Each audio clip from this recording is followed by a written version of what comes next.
Okay. So hello, everyone, and welcome to Assembly Bill 617, or AB 617 for short, a consultation group meeting. Allow me to introduce myself. My name is, oh, what's wrong? Oh, I just say Miss Margaret has her hand up. Oh, she might need assistance with something. Oh, I'm sorry, Miss Margaret, you're muted. We can't hear you. Sorry about that. Hello, everyone. Let her finish making her statement, and then then ask me my question. Okay, got it. While my hand is up. Got it. If it pertains to Zoom, we're going to go over Zoom controls in a little bit as well. Okay. No. So if you want, you can go ahead and ask your question, Miss Margaret. My question is that I know we never had a discussion about a quorum. At least I have not been involved in a discussion about a quorum. Oh no, I think what we were just mentioning for the meeting to commence, we need at least 50% of the people, the consultation group members present. So that was the only reason I mentioned quorum. Yeah. Well, we need to put that. I would advise that we put this in the parking lot for a lot of stuff. There's a lot of things, items that have not been included in orientation and education. Cool. Got that noted, Miss Margaret. And that's when we can figure out what the ad hoc governance group the next time we meet too. That'd be a good topic. Okay, let's keep it moving. All right, thank you. So like I was saying, my name is Adriana Hernandez, and I work for the Office of Community Air Protection, who we also refer to as OCAP. And give me 1 minute. So now I just want to make sure we all are in the same playing field. So I'm going to give a quick review of some Zoom controls and the options we have here today. The options may differ depending on if you're a panelist or an attendee. Panelist view is for the consultation group members, or CG for short, and staff. And attendees view is for everyone in the public, not a panelist. So here we have a few visuals to help describe how everyone can participate today. The reactions feature is enabled, so during participation or discussion period, to raise your hand, you may have to click reactions and then click raise hand to be placed in the queue to speak. For those joining us on the phone today, to raise your hand, please dial #2, and to unmute, dial *6. For those on the computer or tablet, to mute and unmute, click on the mic icon found on the bottom left of your screen. And we encourage consultation group members to use their videos so that attendees can see you when you speak. And to do so, simply click on the video icon. The chat feature today will be used by staff or panelists only to share links and information to the public. Now, we have public comment periods throughout the meeting, but if panelists and attendees have any questions, we have the Q&A function available for you to submit your questions at any time. And staff will be monitoring the Q&A to address your questions. To address your question during public comment. Now, depending on the number of questions we get here today, if we are unable to get to your question, do not fret. Staff will follow up with you after today's meeting. So please put your question in the chat and make sure your name is displayed correctly now in the Zoom. And for consultation group members, that means name and affiliation, please. And if you have any technical difficulties, please do not hesitate to contact Brian. And for those on the phone, that's Brian, brian.moore@arb.ca.gov. Now, if I can please pass your attention along to Brian Moore, one of our supervisors here in OCAP, for the consultation group member roll call.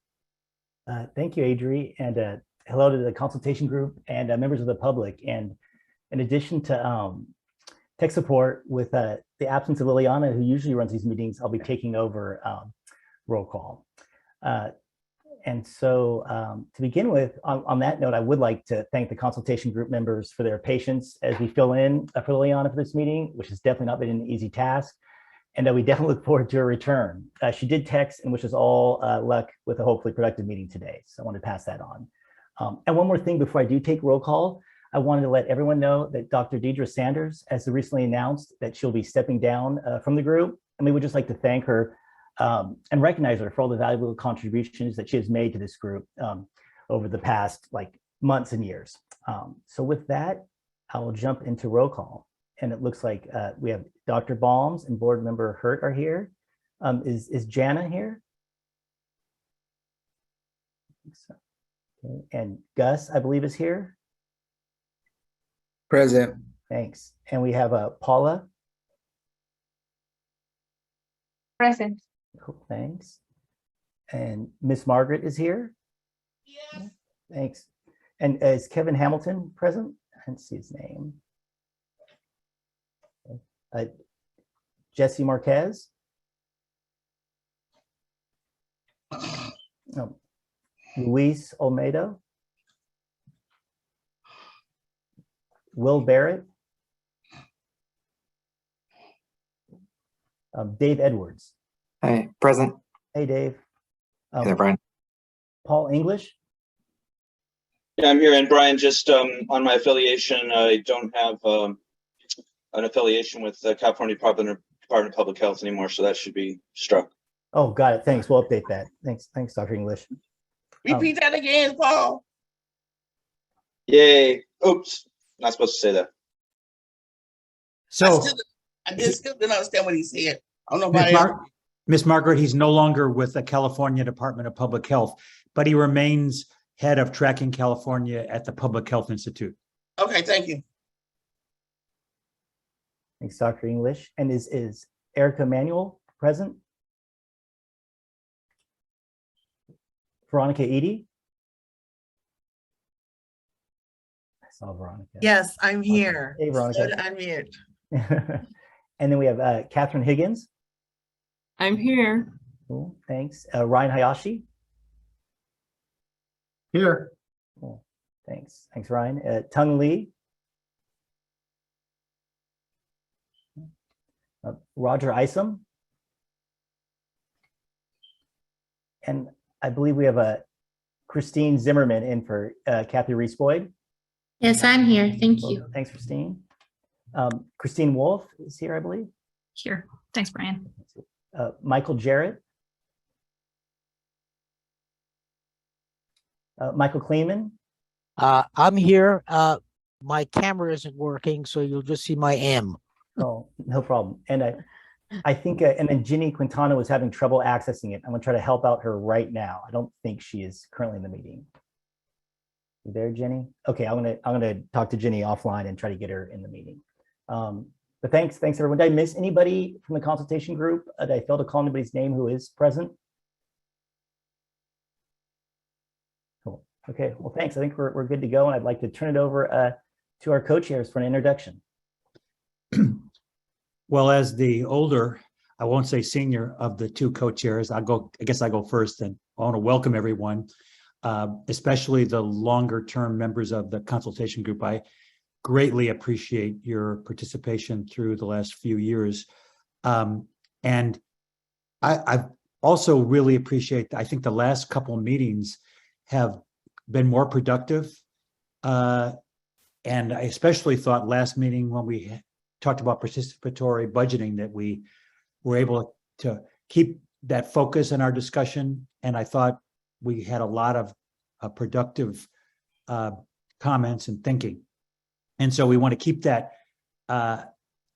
focus and productive discussion as we dive into chapters 7, 8, and 10 of the People's Blueprint. And I think everybody knows that board member Davina Hurt, I'm happy to say, will co-facilitate or co-chair the meeting with us. I mean, we are without a formal facilitator, so we're kind of trying to facilitate and also be co-chair. Is a little tricky. And before I pass the baton to board member Hurt, I think Deldy Reyes would like to say a few things. Thank you so much, John. I really appreciate it. And I have good news to share with everyone. I want to just announce a couple of new members of CARB's Office of Community Air Protection. We have had a number of vacancies within OCAP, and I'm so happy to report that we've been able to fill them. The first I want to share is we have a branch chief, Femi Olaluwoye. Femi starts with us on September 12th, so he could not be here with us today. But Femi's experience in running incentives programs and his experience in enforcement and in rulemaking are going to be wonderful additions to the OCAP team, and cannot wait for him to start. And then I also want to introduce someone I think will be very familiar to some of you, and that is Melinda Dumasani. Melinda is the new manager of our state strategy team, which is the team of community liaisons that's based in Riverside. Melinda comes to us from Cali, PA. She just started a few days ago. She has established and maintained the Environmental Justice Small Grants Program. She previously was also the climate policy advisor for Cali, PA, and we are thrilled to have her join us. I think Melinda is here. So Melinda, if you want to say a few words, you are most welcome to. Thank you, Dildy. I'm really excited to be here with you all today. Yeah, I've seen a lot of familiar faces, so this is just really heartwarming for me. As Dildy mentioned, I've been working on environmental justice for the past 22 years, so it is absolutely a passion of mine.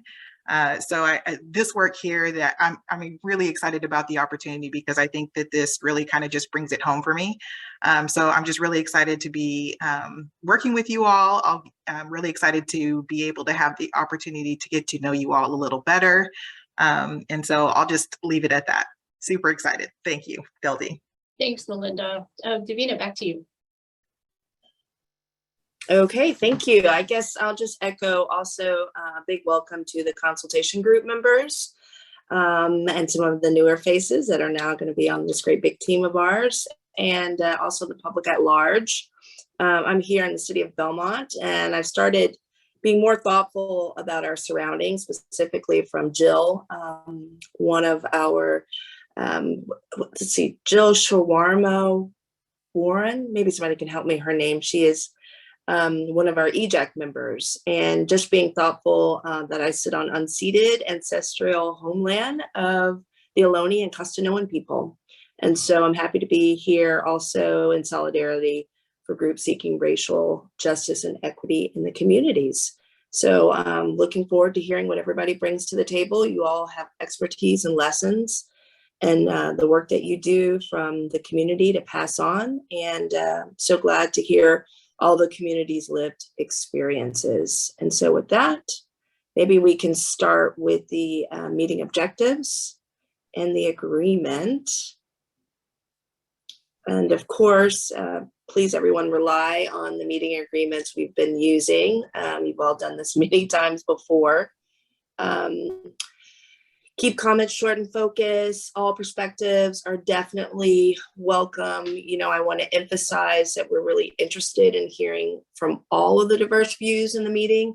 And I want people to feel able to express their thoughts, even if they have differing points of view from the prior speaker.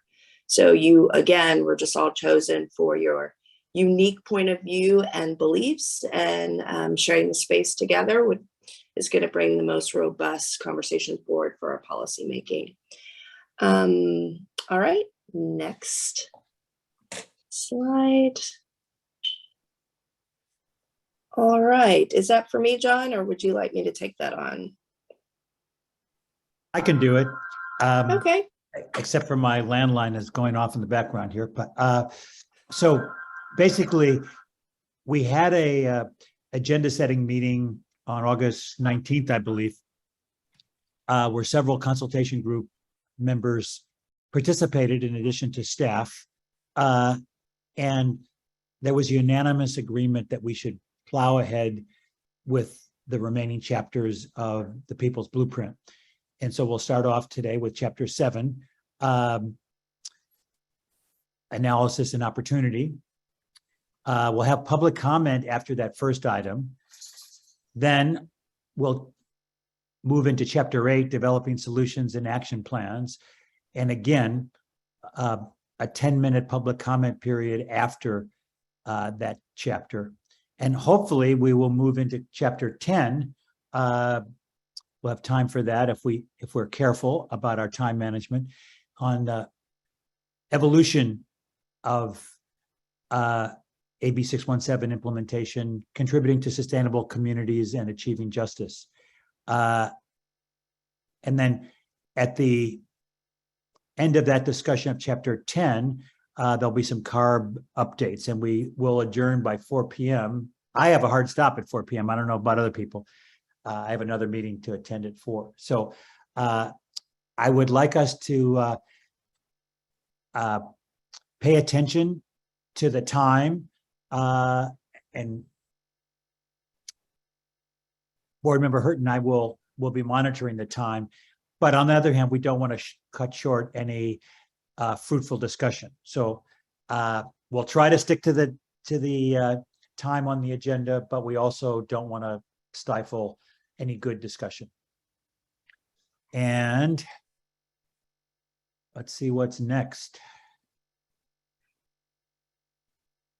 So I believe we handed over to staff to begin shaping and framing the first discussion piece. Thank you. Yes, hi. Yeah, there we go. That would be me. Now, so I'm going to give a high-level summary of the Pupils Blueprint Chapter 7 Analysis and Opportunity. And let me emphasize high level, which means very, very broad. And that is because it is assumed that we have read the chapters and have come prepared for today's discussion, right? So if you'd like to follow along, Chapter 7 starts on page 38 of the Pupils Blueprint. So this chapter on analysis and opportunities focuses on, emphasizes conducting sound, useful, and informative analysis reflecting technical and community knowledge.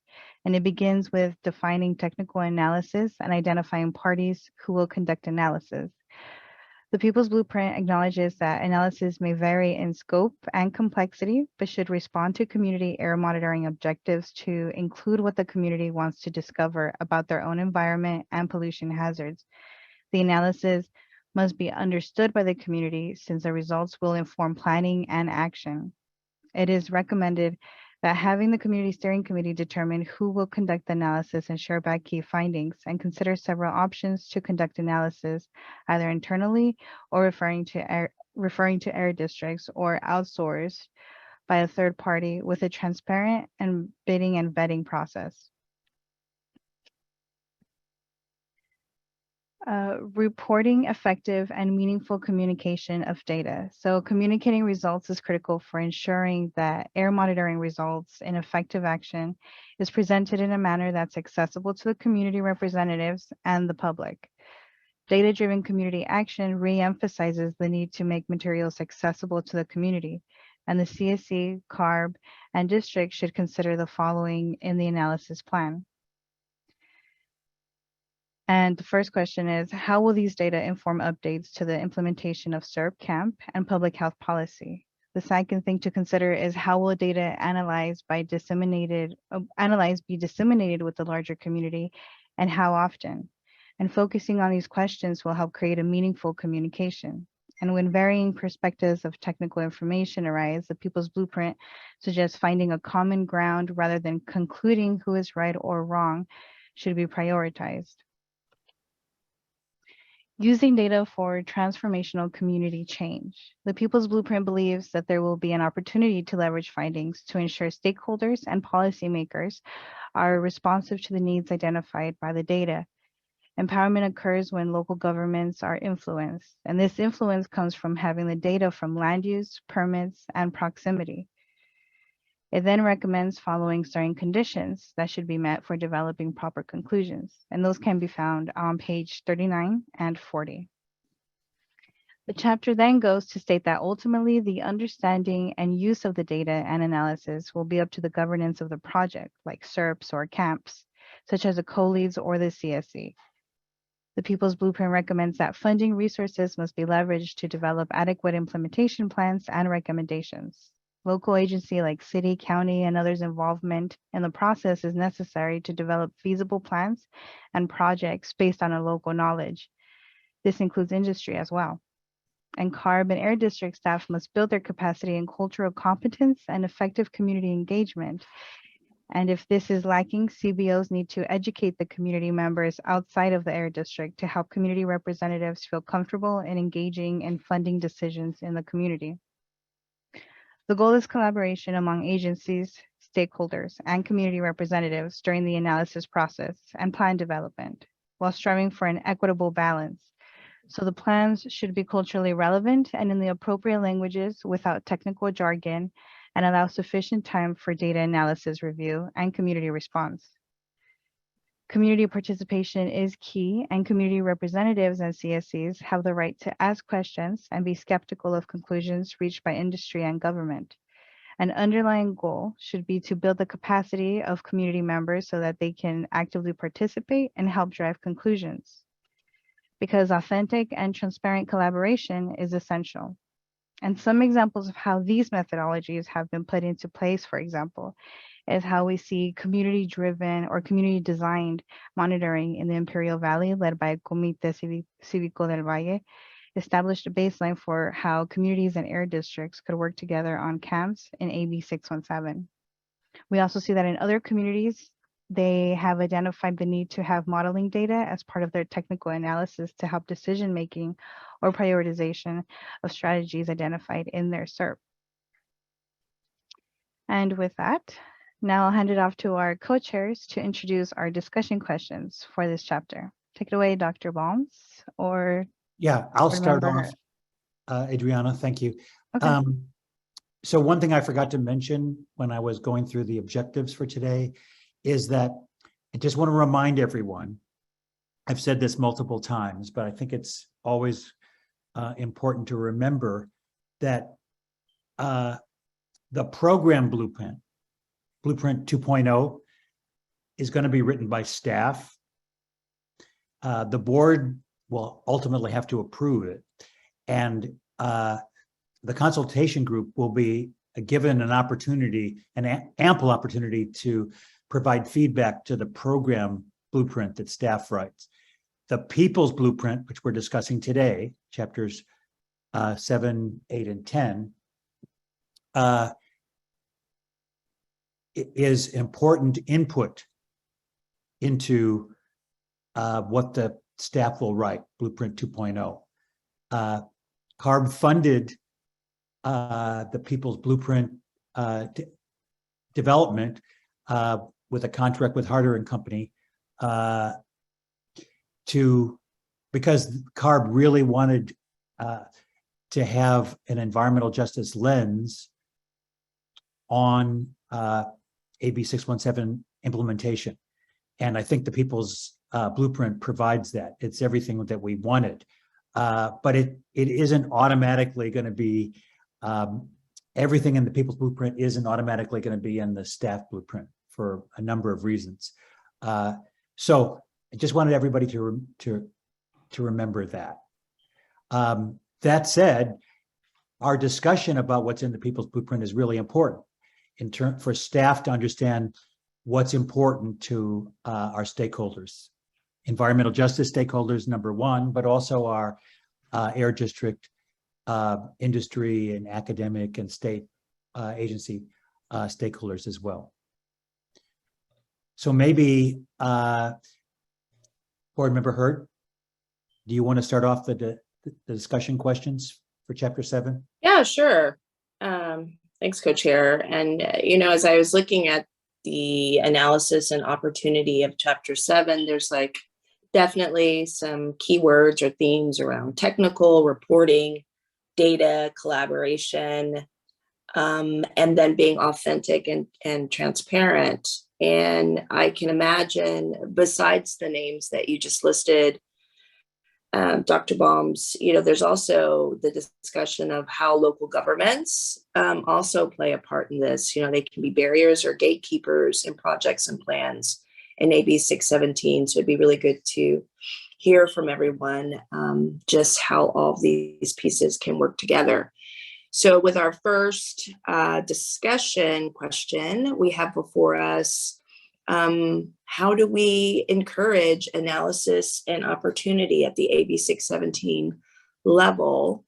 And just what practices have been implemented that so far have worked? They have actually encouraged other communities to participate. We'd love to hear from all of you, and you can raise your hand. And the first hand I see raised is Ms. Margaret.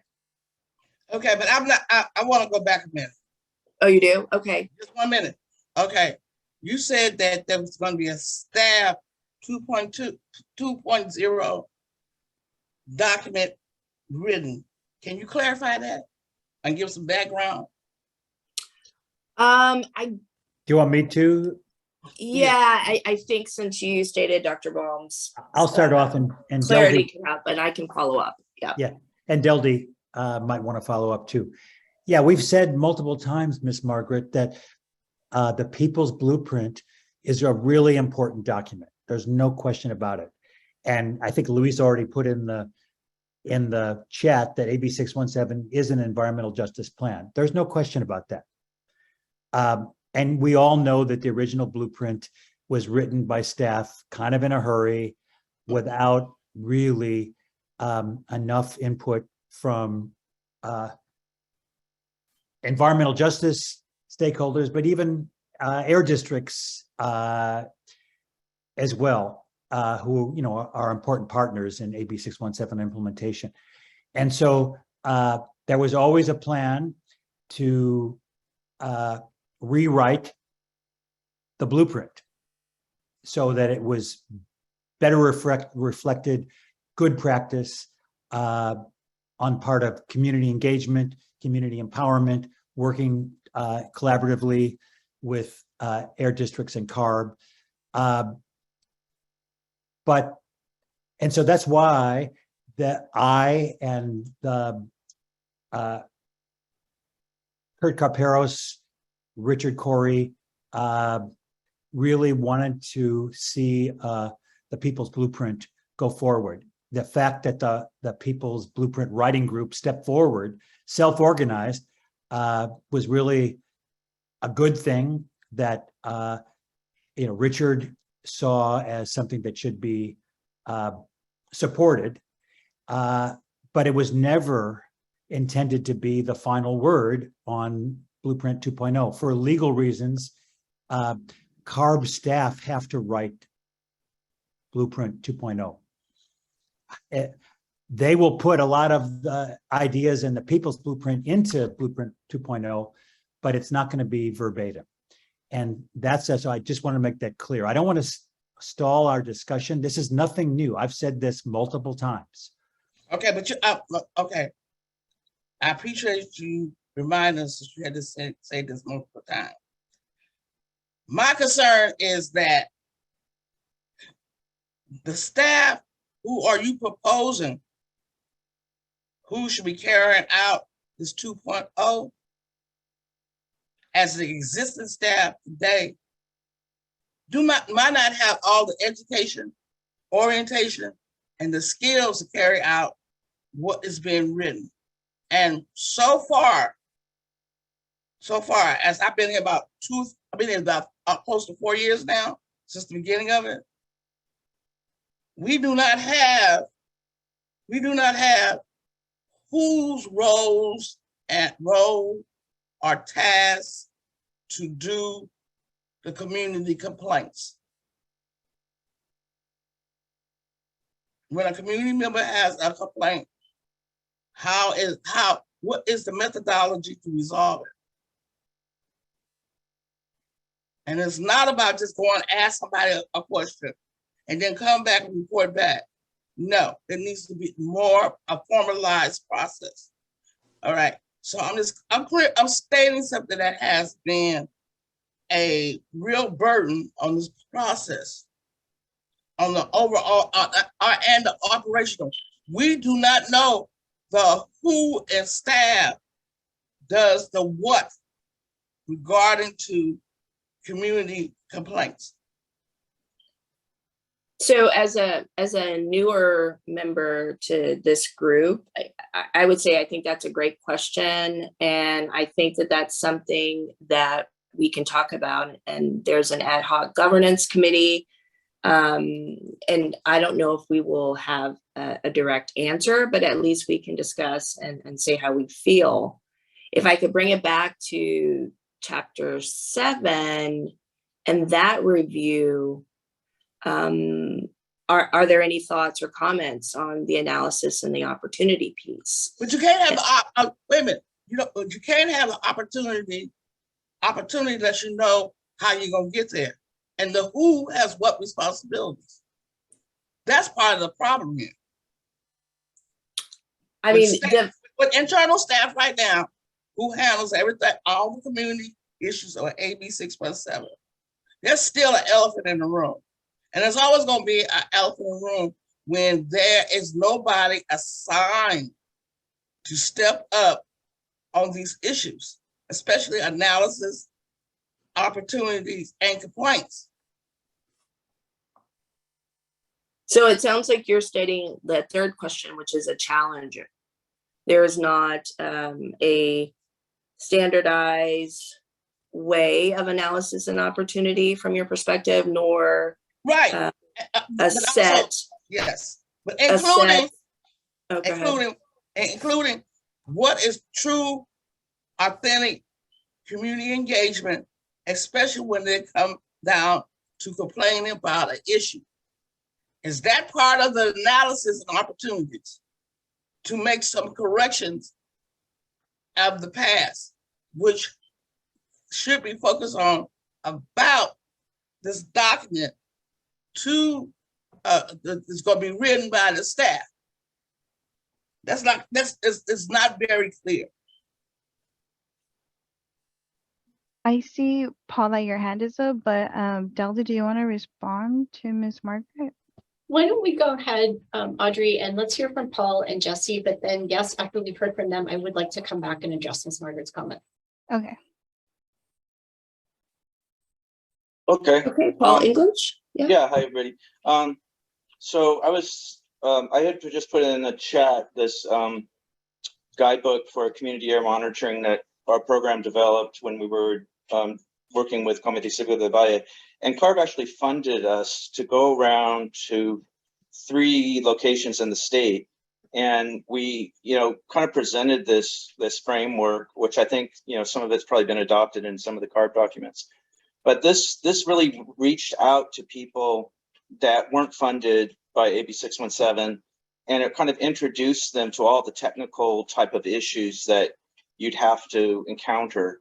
And I thought that was kind of it was a lot of work, but I think it was a really good way of, a lot of this TA happens after, either you're applying for grant, you might put in a subcontract for TA, and it kind of happens afterwards. And I think a lot of groups, they don't even, when they're preparing their grants, and this maybe goes back to the earlier chapters on, selecting communities and getting communities into the process. They don't understand these technical issues. So how can they, write a scope of work for a contractor to do TA, and what are they actually asking for? And a lot of these things I think are really important, to these projects. For example, visualizing the data or establishing dashboards of the data. Those tend to be some of the most effective ways of engaging with the community. And so I think that kind of what the scope of TA should be more explicit, what kind of assistance you can get from that. And I know, like, the academics in this group before suggested some things like, well, there could be an academic clearinghouse that could be funded, and the academics would run this, and people could call in for TA.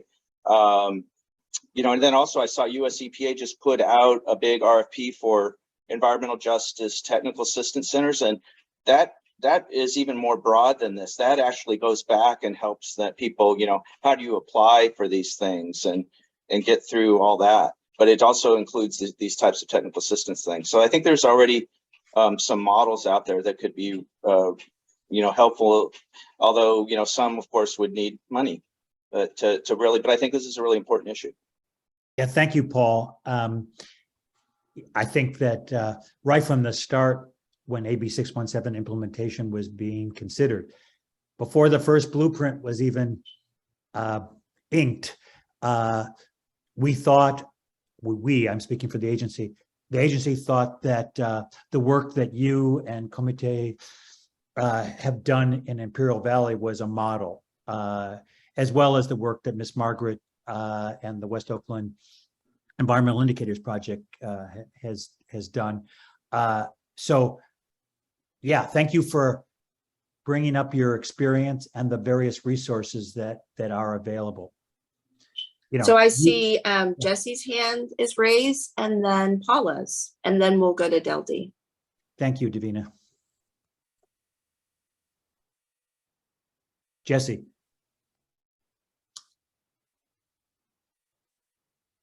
It looks like maybe you're still muted, Jesse, if you are speaking.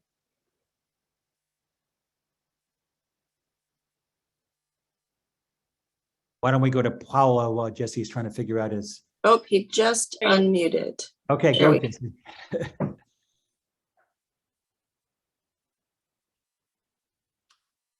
Okay, we will move to Paula if we could. It seems that maybe the audio is not working. We'll come back to you, Jesse, and see if you could fix it.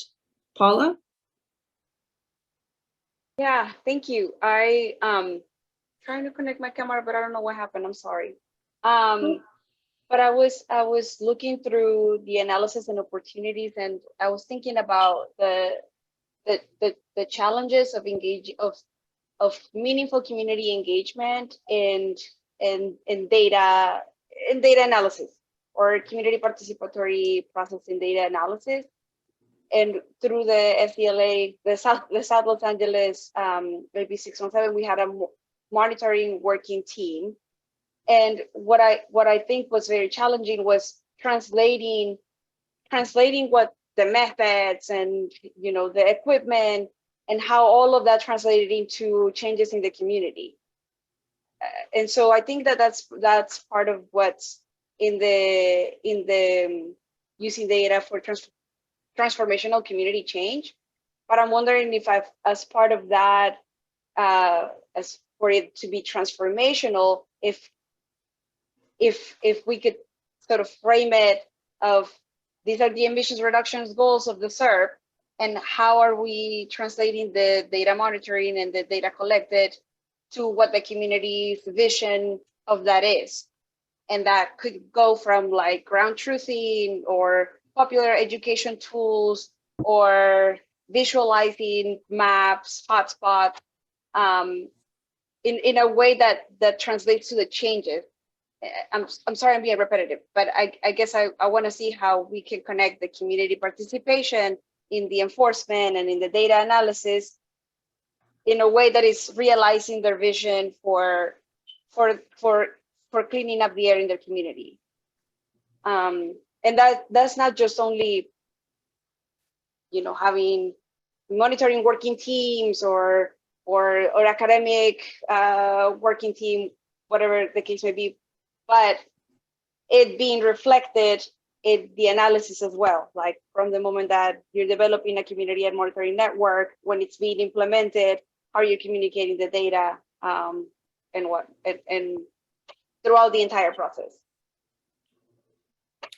Thank you, Paula. Great observation. Written it down. Let's see if we can get Jesse, and then if not, Deldy, and then Miss Margaret. Jesse, were you able to unmute yourself?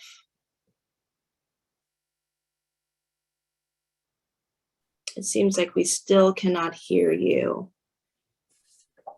Maybe somebody can send a phone number in for Jesse. Deldy?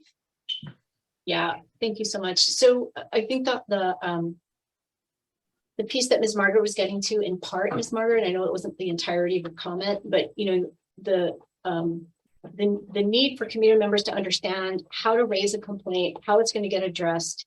It's really central to building trust and having faith in the process. And until we have that, problem solving focused on data, is going to be a little bit more out of reach, right? And so I do want to just be real clear with everyone that CARD takes complaints seriously. We take our responsibilities to our communities very seriously. The first line is always with your community liaison, not only from CARB, but your community liaison assigned to you from your air district. And together that is one of the first places you can go. If something is not working out, talk to that person, let them know. If it's CARB and you're not getting satisfaction from that person, come to me, let me know. If you are not getting satisfaction from me, you can elevate it to my boss, Chanel Fletcher. That is an informal, but yet very structured way that we want to keep communicating to people exists.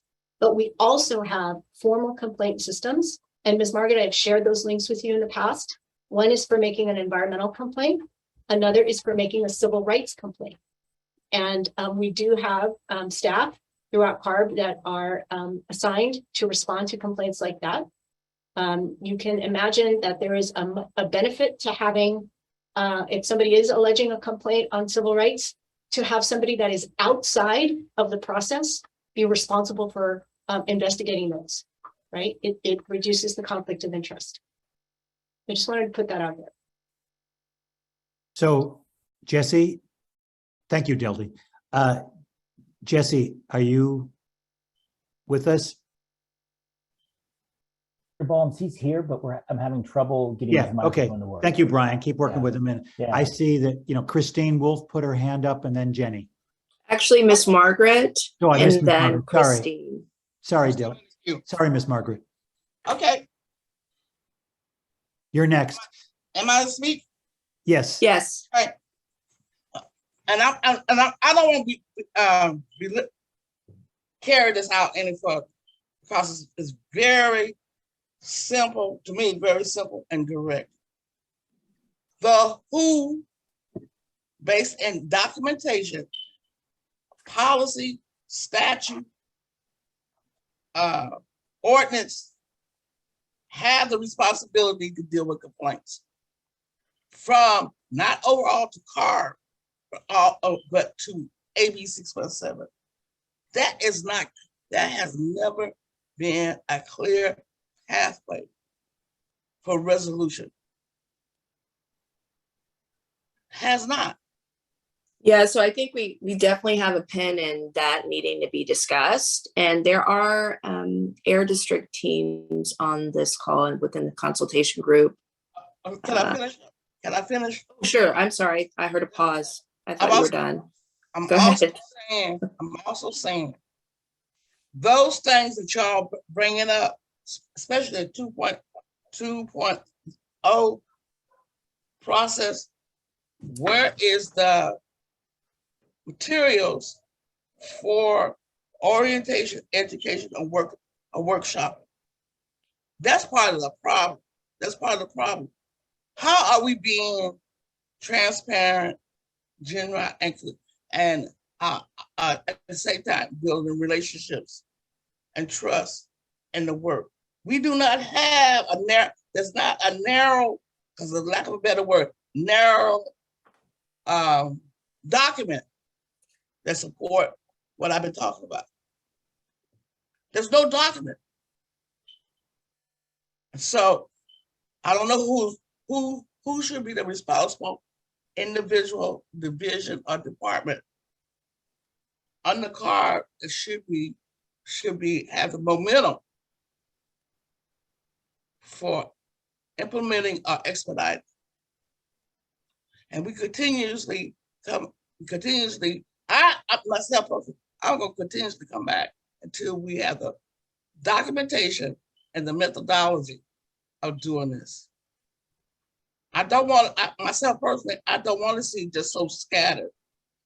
I want to see something very solid, concrete, and best practices not to do this. I'll continue how we make it better.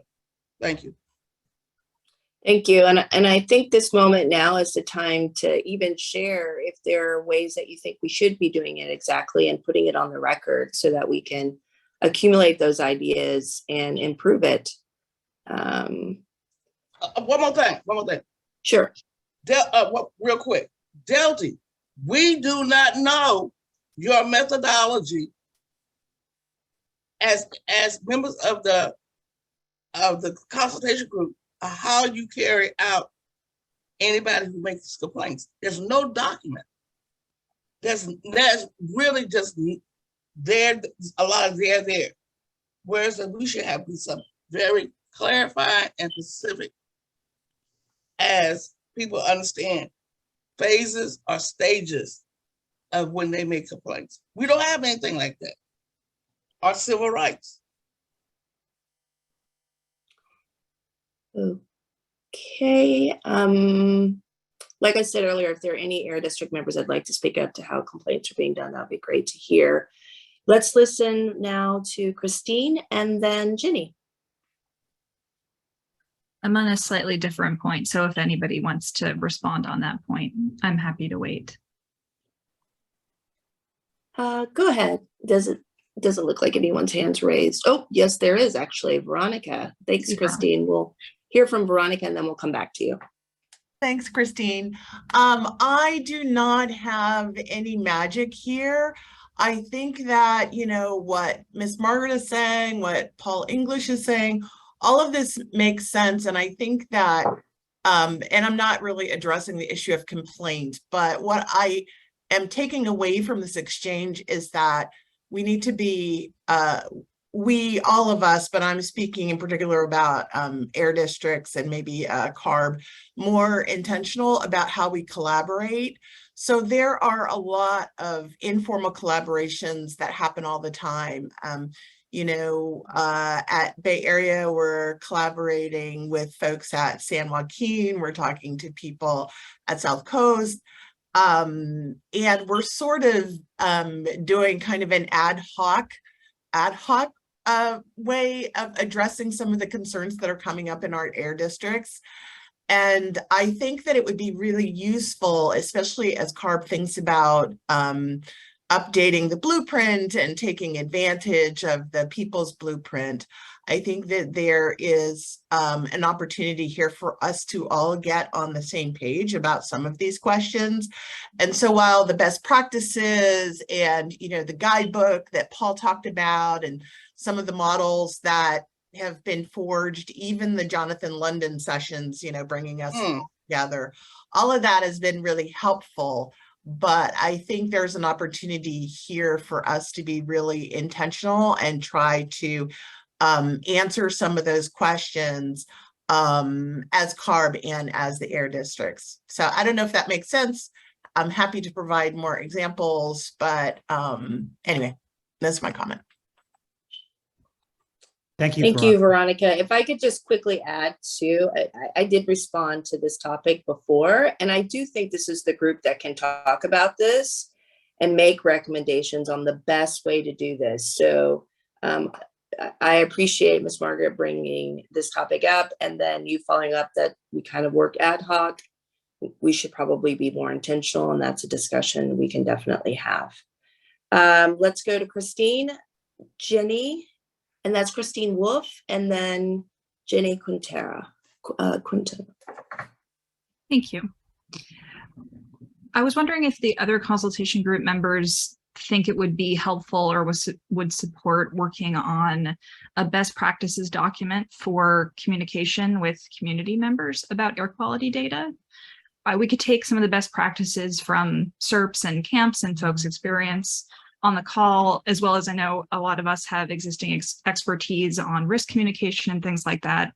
But it seems like maybe we could put together sort of one resource document and either put that on the list of statewide resources that CARB is putting together on the community hub, or maybe that's part of the blueprint 2.0. Just wanted to see what folks think about that. Christine, I think that's an excellent idea. And whether it should be in Blueprint 2.0 or in another place like the community hub, I think having, just like Ms. Margaret said in general about complaints, having clear documents will improve people's, and I say people at large, people's understanding and acceptance of AB 617. So yeah. Hey, Dr. Balms, I just want to let you know that I think Jesse can speak now. If we want to go back to him or put him. Yeah, no, I think. Thank you, Brian. Okay. Jesse, you've been patient. Hello, can you hear me now? Yes, we can. Go ahead. Okay. I switched to the logging in.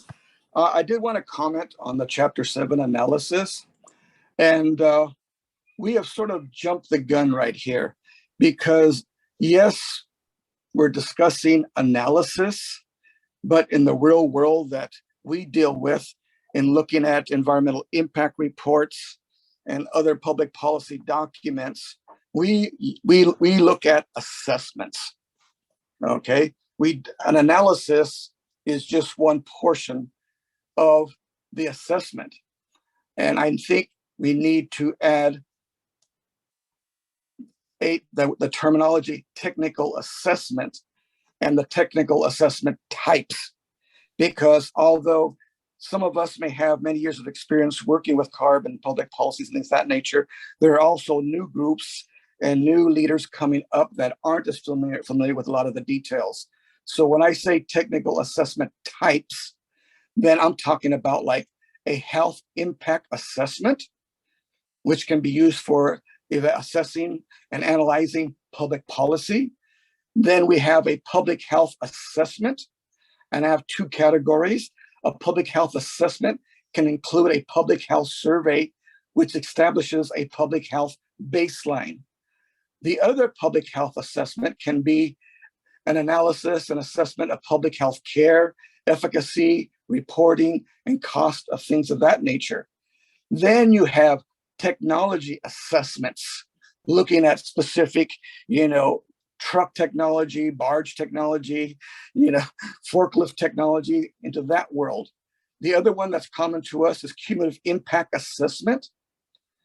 Here in the harbor, we actually had our Harbor Community Benefit Foundation fund an off-port community nexus assessment. One thing that we have not done good in the past is having a mitigation measures assessment or a project timeline and milestones assessment and cost benefit assessments. So I think we need to list these different types so that all of us and those that are participating as CSC members, as well as the consulting groups, members of the public can understand that these are the type of assessments that are available. Now within that assessment, then there is an analysis. But what you've done right here is you have comments. There's like 2 paragraphs of comments regarding assessment, where we actually need to have a proper definition. An analysis is a detailed examination of the elements, the structures, or implications of something. And that something can be a policy, it could be, a technology, it can be whatever.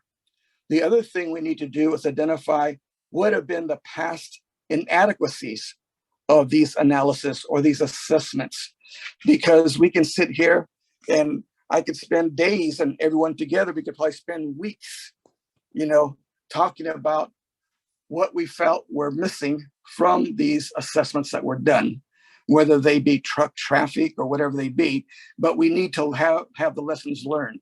So we should address what were the problems we've had in the past. And so that's what I think we need to do, is call it a technical assessment with analysis and opportunities. And those are my recommendations, for right now. Thank you. Thank you, Jesse. The next hand raised I see is Christine. You've already spoken.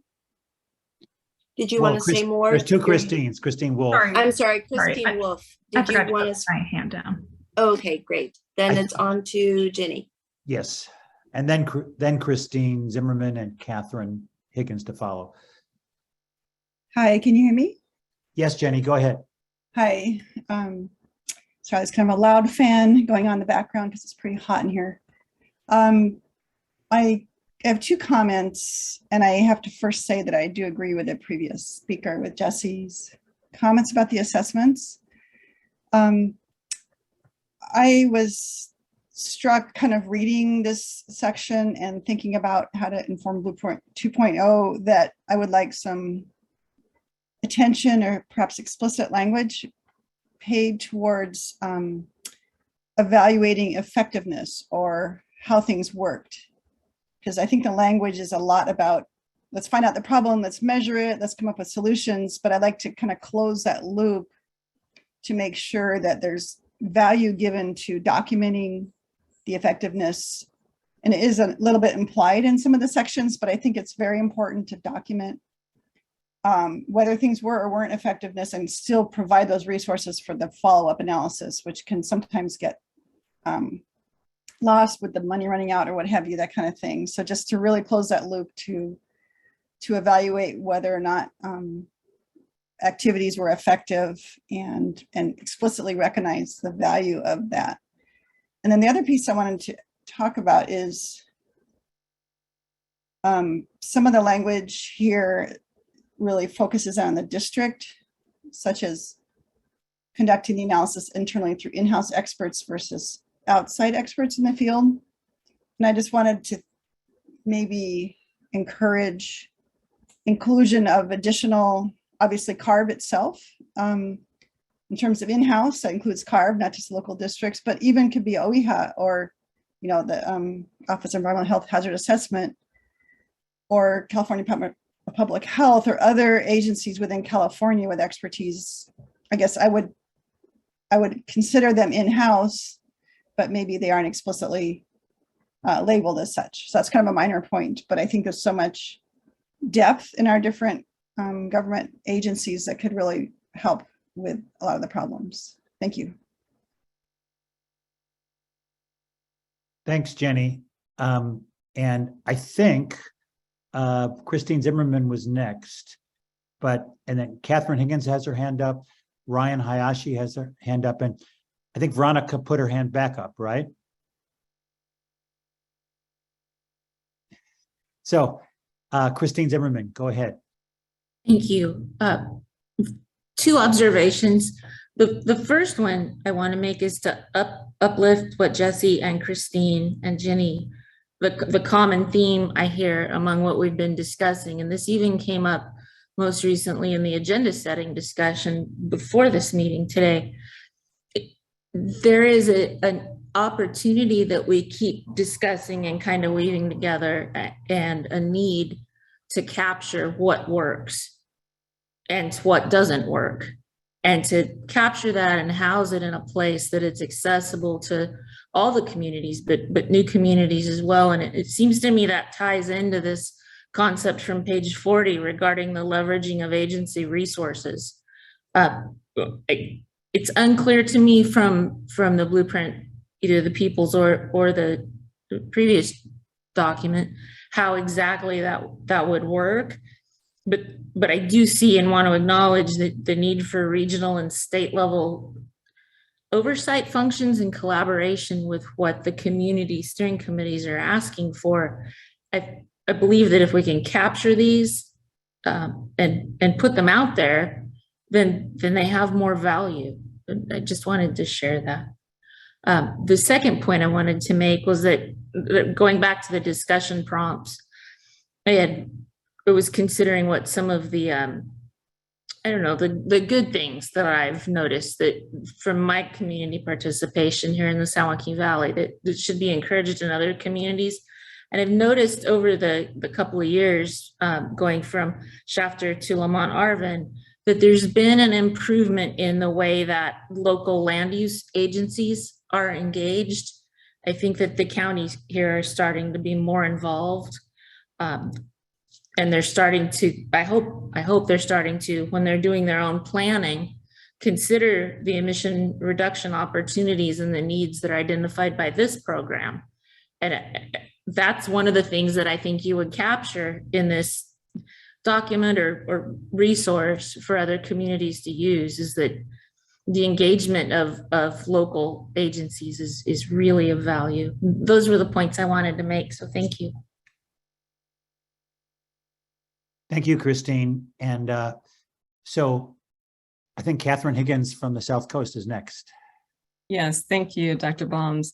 First of all, I just want to thank you for opening up the meeting and early on clarifying the difference between the People's Blueprint that we're commenting on and how it affects, how it will impact CARB's program blueprint. I think that's a very important distinction. We also need to keep in mind that this is now a year later after the People's Blueprint has been released, and one thing for certain about this program is that it is continually evolving. And so to that extent, there have been lots of collaborations. There are, as Veronica mentioned, lots of discussions that are taking place. And those are not, there really isn't a place to capture what we have agreed upon, the best practices, the lessons learned. And so I know I'm sounding like a broken record. I've made this comment at previous meetings and even in the agenda setting discussion for this. And I want to tie this to something that Ms. Margaret has recommended in the past, and I think is in the works, but the concept of a newsletter or some sort of a publication that is, iterative, that allows for real-time capturing of what is happening, what is the best practice, of recent, as we have communities that are anywhere from, almost 3 years into CERT development, and those that are brand new, they're continuously will be added to the pipeline. What's considered a best practice now will be very different from what was the case, maybe 6 months ago, even a year ago, and going forward. And so having a place to capture what is the appropriate lessons learned, best practices, whether they guidebooks, that is, I think we really need to adapt to the concept that this is going to be a continual moving, again, iterative and live lesson as we move forward and communities go through this implementation pipeline, so to speak. So I just wanted to really touch upon that. And then also on the notion of roles and responsibilities and handling complaints. I just want to share a little bit of a comment that we received within one of our CSC meetings, that one of the CSC members complimented us on having our community liaisons in place. It is known with all of our CSC members that if there are questions, if there are concerns, yes, we have our 1-800-CUT-SMALL complaint process in place, but where they really want to and need to reach out immediately, there is a live person that has become very familiar with that community. They are resourceful, they are available. And so that is the structure that we have in place.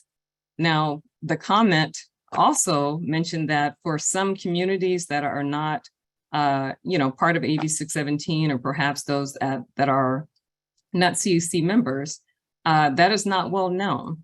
So I'm just going to offer the newsletter as a place to continue to, uplift and continue to share that information in the way that is transparent.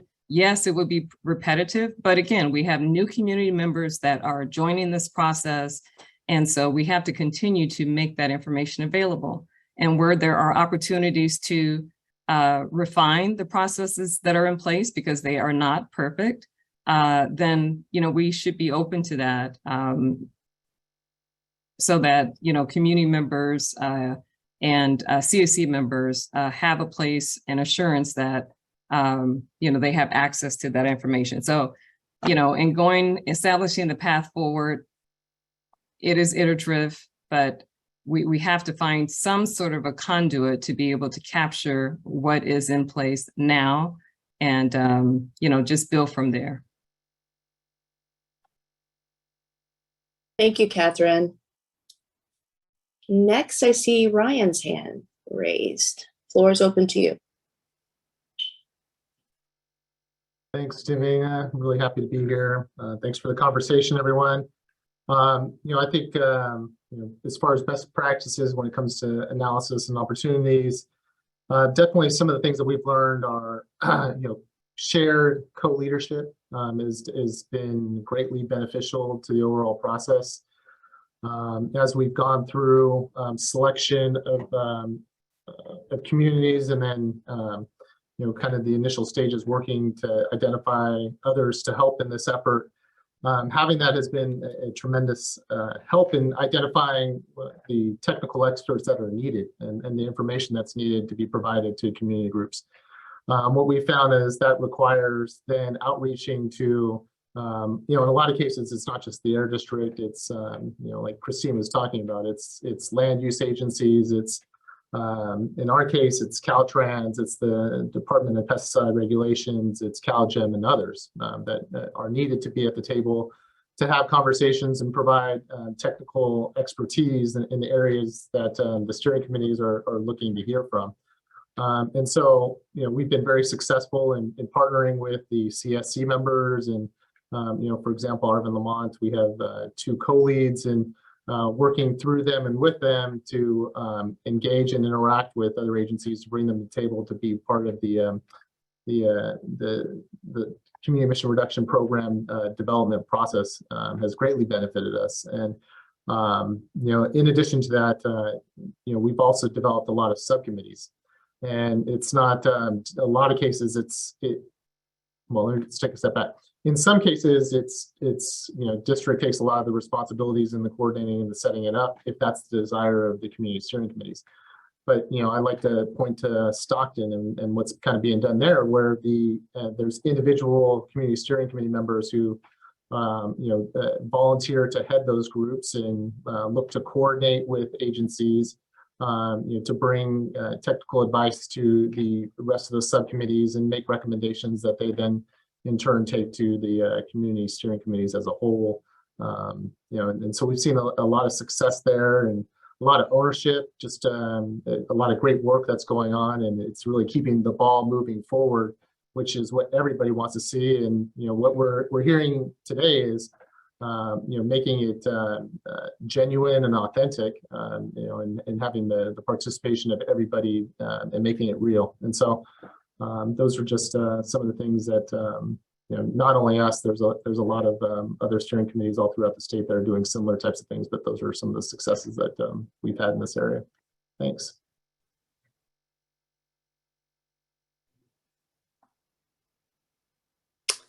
Thank you for those comments. Let's now hear from Dave, and then we'll go to public comments.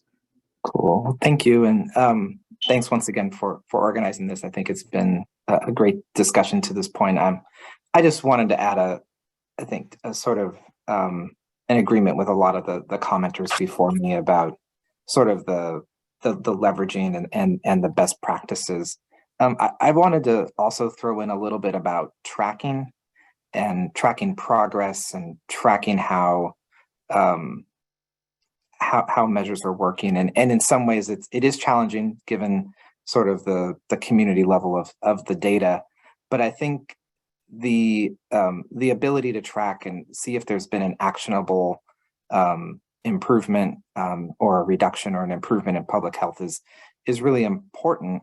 And in evaluating the lessons learned and the actions, if there is a point where there's something that hasn't worked, then to maybe not go down that path anymore. And I think it's more of a challenge to get to a point where there's an iterative approach and to acknowledge that, oh, well, maybe something didn't work out, but to really try to emphasize that in the blueprint that gets developed, that's okay, and that there could be a better option out there, and then to move forward with that better option.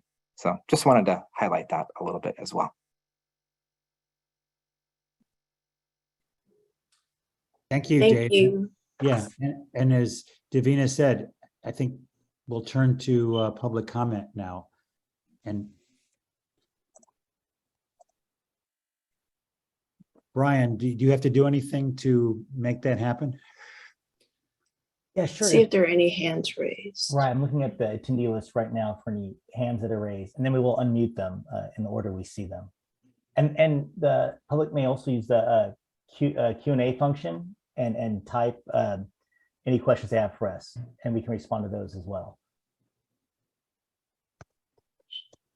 And I would just add too, while we wait for hands to be raised or questions to be put forth, please use the chat if there are any other challenges that you're seeing in your communities around the blueprint, or things that you absolutely don't want to see change. In fact, it's worked. We've already heard to both of those questions, but any more information around those issues would be great so that we capture it and ensure that it is in the 2.0.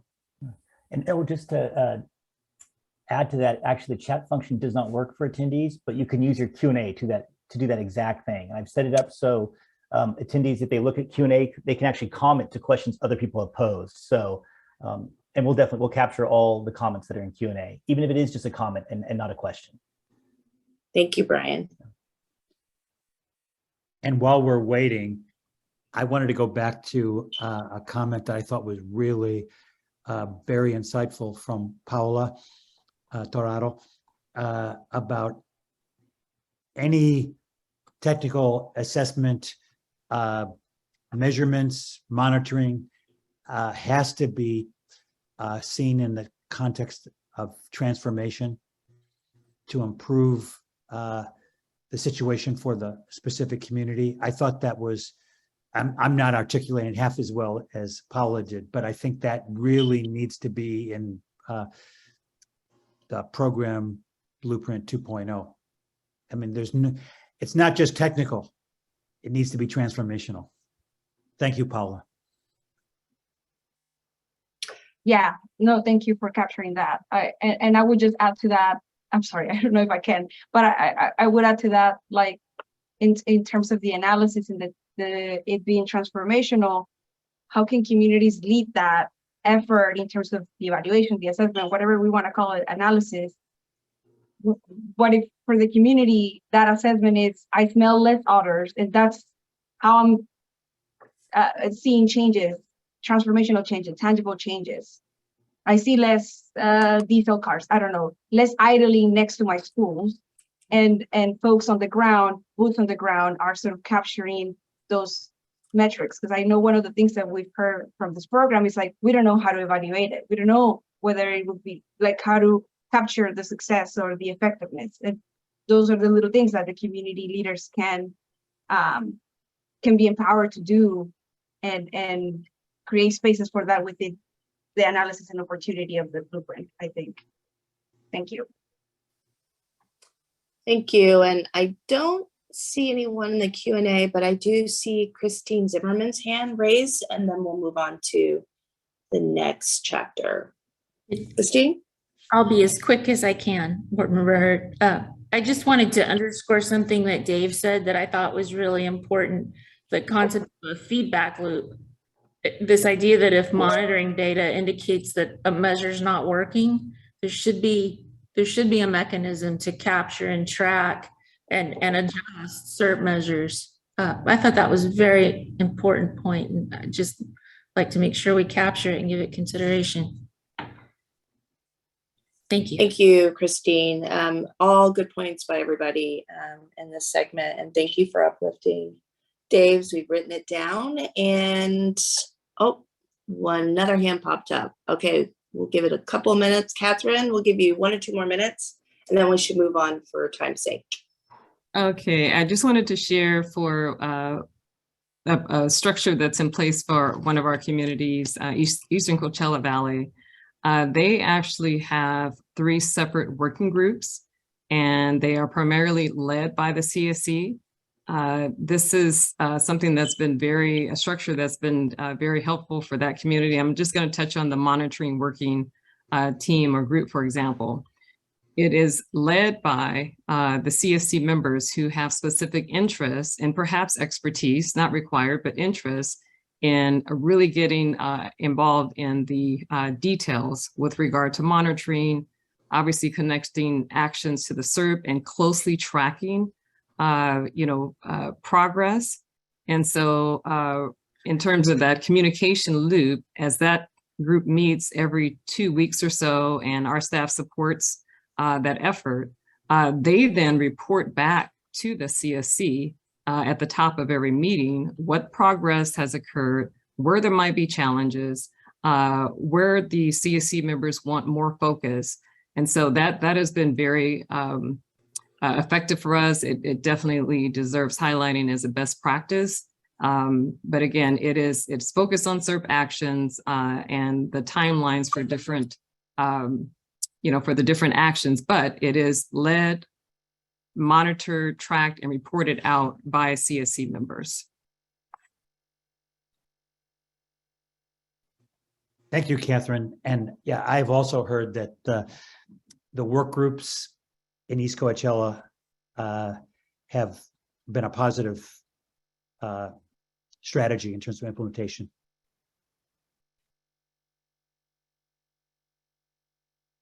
So are there any public comments? It looks like there's one. Oh, but a comment. Brian, would you like to read it out? Yeah, sure. We had a comment from Lily Wu, who is actually a toxicologist with OEHA. And she said she definitely appreciates the points about the search of best practices, and intermixing expertise with community insight is helpful. Thank you. Thank you for that comment. Yeah, no, OEHA has a sister agency in Cali, PA, and we appreciate that they also are very interested in working with communities, engaging communities, and trying to frame research with communities, not for communities top down. So I appreciate that. So we should probably move on, right? Yeah, good point. Let's move on to Chapter 8, Developing Solutions and Action Plans. And I think Audria is going to lead us in this. Yes. Hello, it's me again, Adri. So let's dive right into Chapter 8, Summary, which focuses on developing solutions and action plans. So it starts on page 42 in case some of you are following along on the People's Blueprint. And according to the People's Blueprint, action plans like SERPs or camps work effectively only when community members are engaged equitably with dignity and respect. And so here we will summarize the concepts proposed by the People's Blueprint to drive the development of solutions and action plans. So first we have identifying strategies for needed emissions reductions. The People's Blueprint recommends that the goal of the program should be to put the power back in the hands of the community to craft solutions that will create real change. The People's Blueprint notes that while the legislation emphasized reductions in emissions, to accomplish the community health goals of the legislation, consideration also has to be given to the effects of proximity and exposure levels. And a shared understanding of the technical data, air quality analysis, and issues is needed first to identify effective solutions or strategies. Second, we have implementation and tracking progress for community projects. So where it states that actions to achieve solutions should be identified as completely as possible in the plan reviewed by the CSC and its advisors. If actions cannot be identified, this gap should also be identified and included as part of the findings of the planning process for possible actions by CARB and other relevant agencies. Sharing what actions other CSCs have used to address similar issues may also be helpful. And the People's Blueprint also recommends plans should be equally owned by both the CSC and the district. Community training and co-developing adequate metrics are critical steps for ensuring AB 617 communities can track progress and elevate concerns for statewide action as appropriate. It also recommends that district governing boards may consider plans for approval only after they have been approved by the relevant CSC.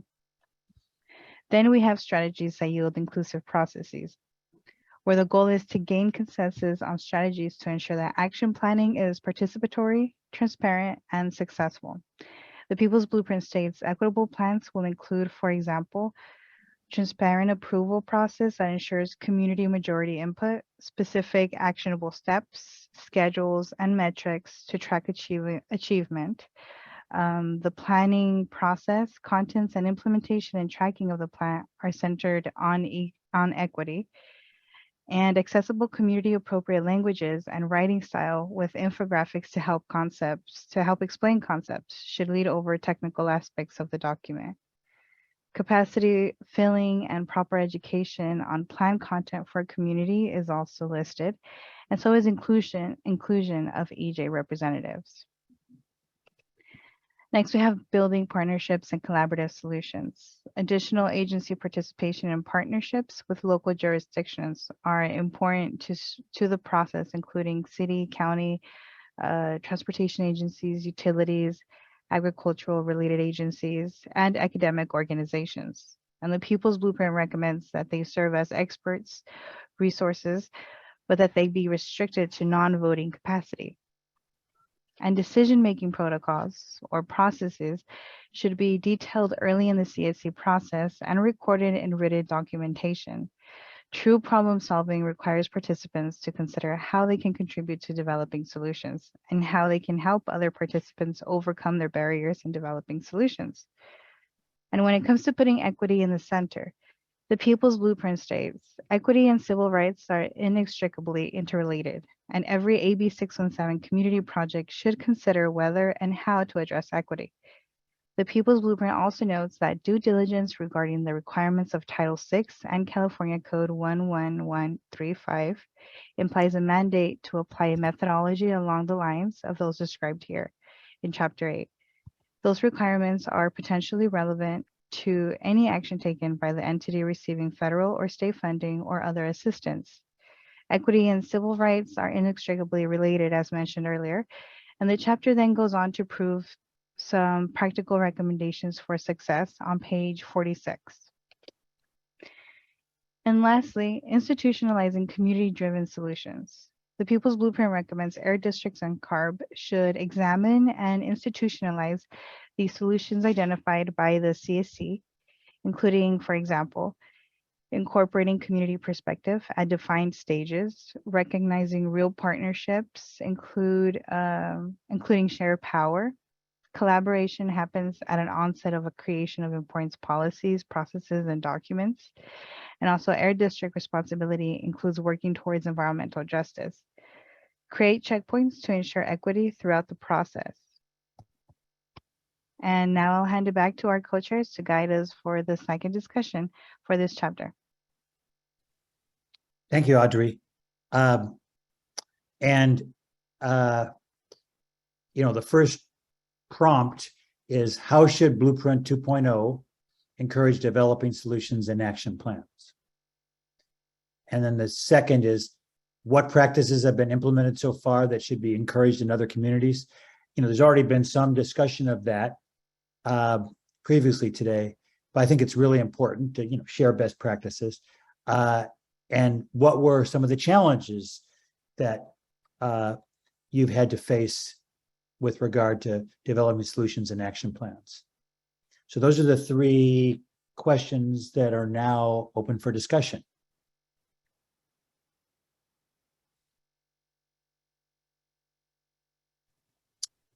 These are rich questions with a lot of different perspectives available, so don't be shy.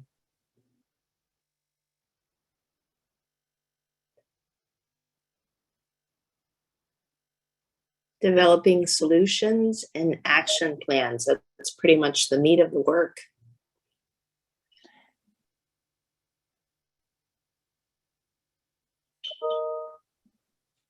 What is it that we all implement? And how do we decide what to implement? And there are many community voices, and then there's also a layer of, in some communities, electeds or boards.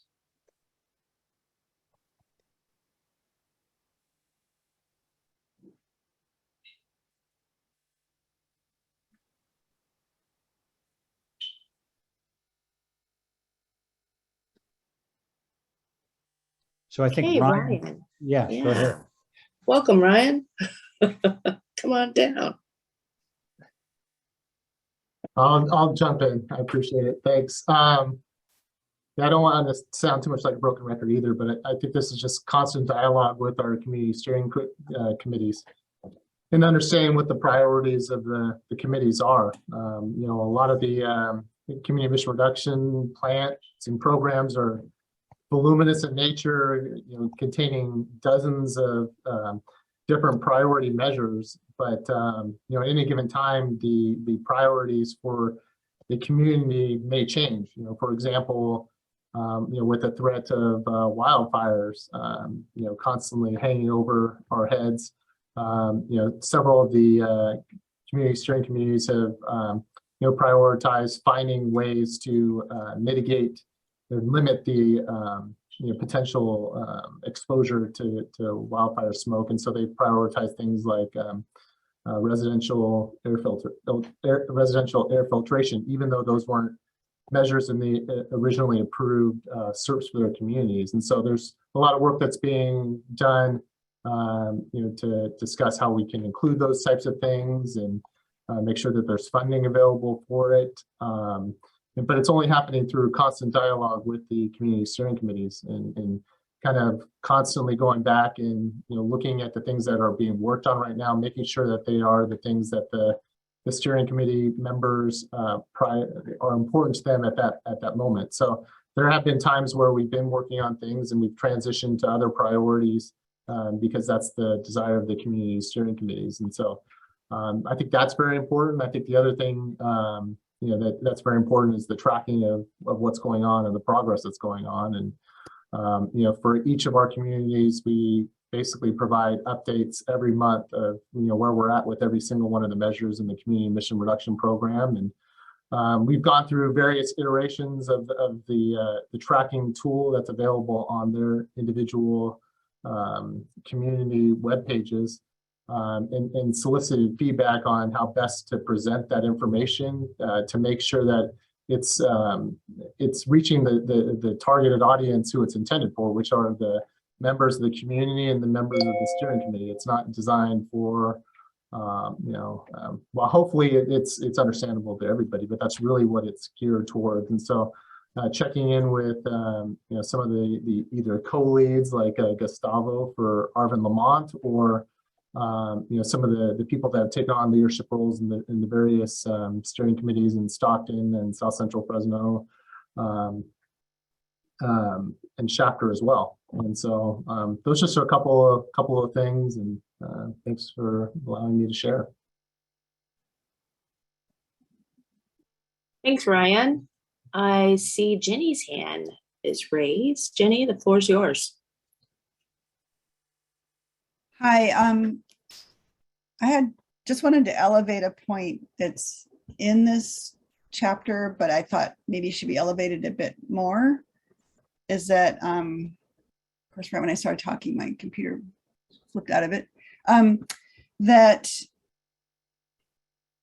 talking about community emissions reductions, it says it should be noted that while the legislation emphasized reductions in emissions, to accomplish community health goals of legislation, consideration has to be given to the effects of proximity and exposure level.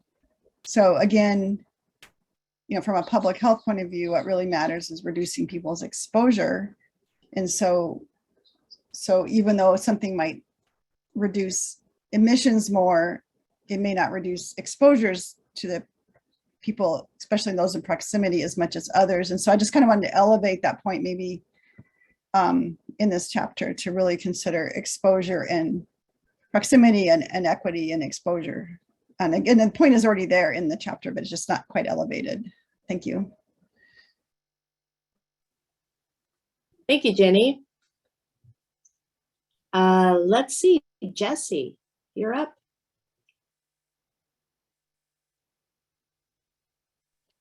Hello, can you hear me? Yes, we can hear you now. After Jesse, we'll speak to Dave. So Jesse, go ahead.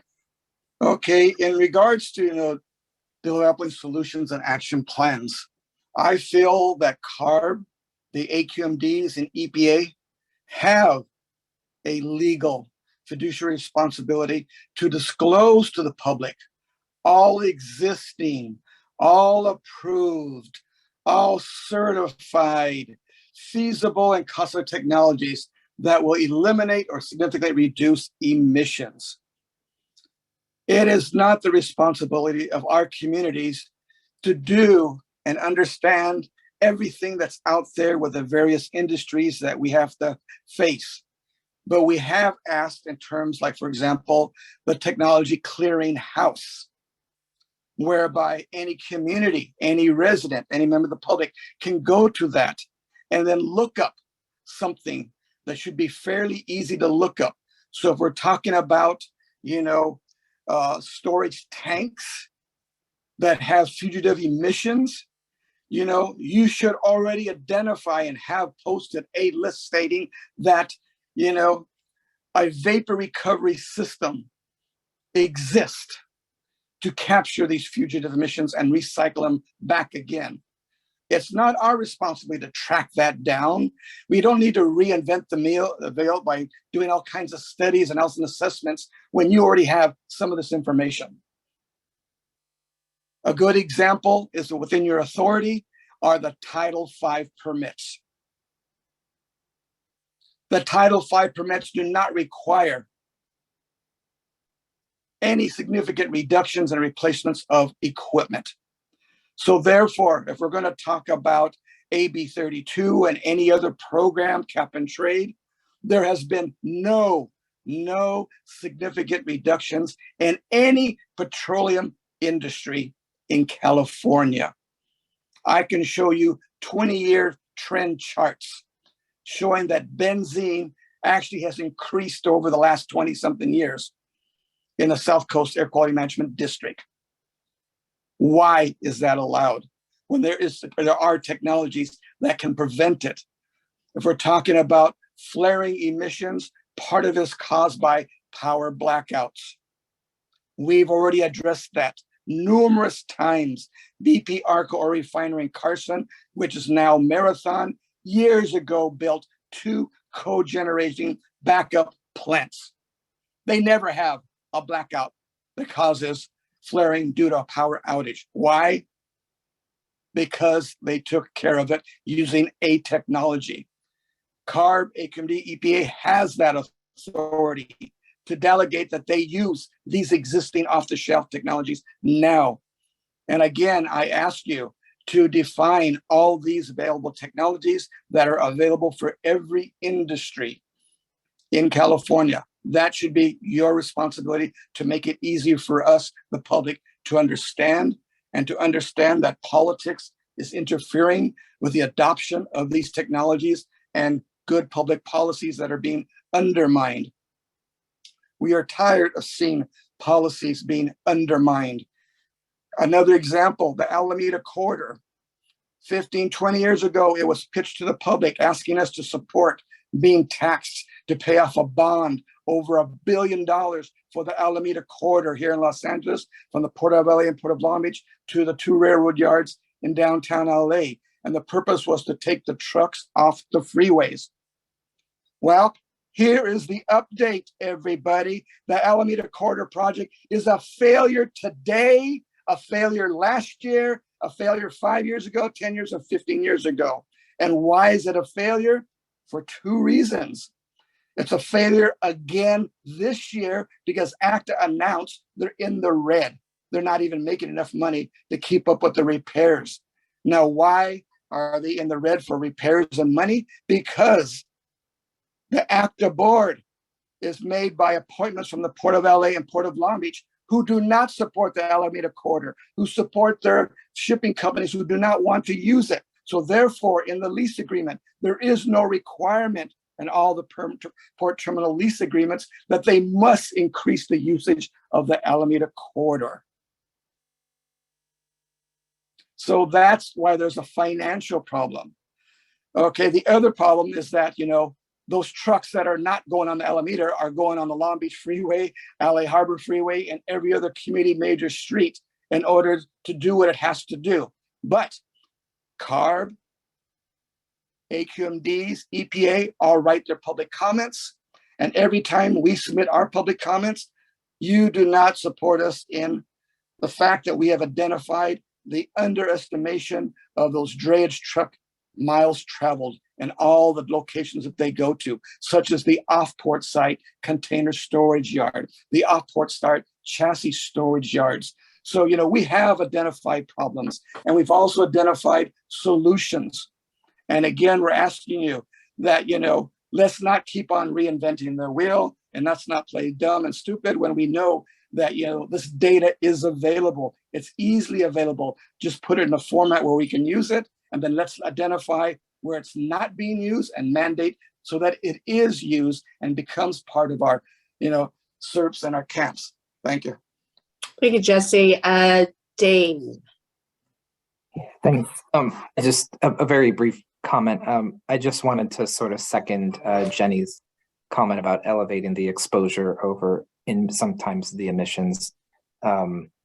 Some, particularly on the air toxic side, a small amount of air toxics, depending on the risk factor, could be a very large issue compared to a large emission in another toxic with a smaller issue. So just wanted to elevate that.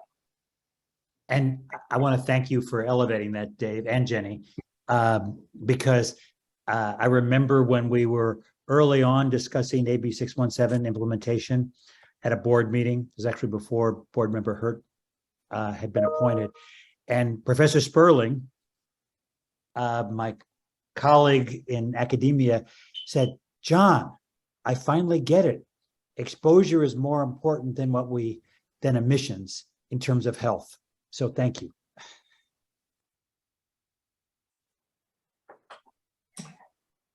Any other thoughts or comments on this section?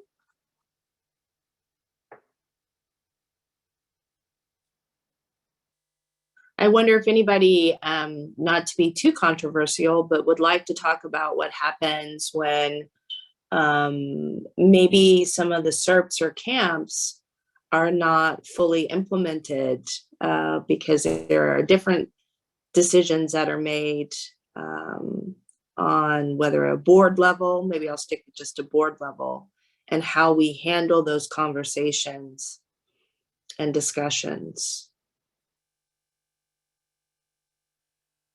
Anything that's been working well, anything that's not been working. I know some of these lists are very long, and if we had all the money in the world, we would try to do every single one of them. But sometimes we need to prioritize. And how does that work with the community? Do folks have any thoughts around that?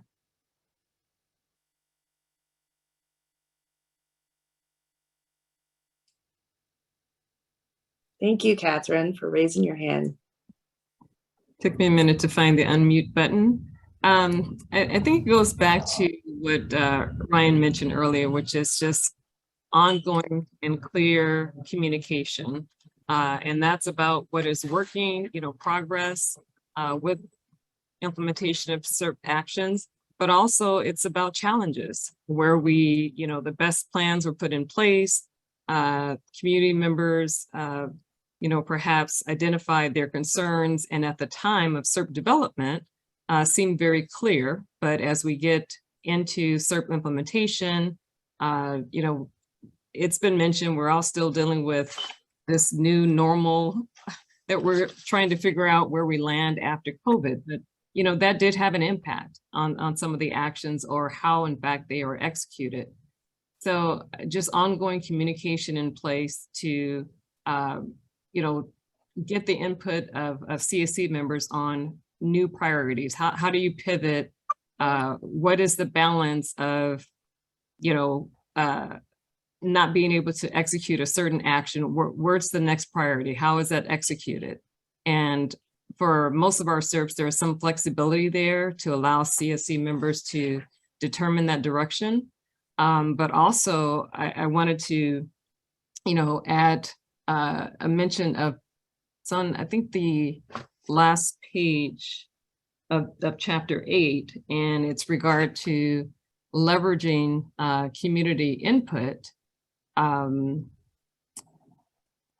community involvement. And so that, I know in cases we've run into that we have, invited and encouraged CSC members to take on more involvement with providing directions. However, there's also the concern about overburdening community members, whether they be the co-leaders for some of our working team meetings or co-hosts in the case of one of our communities.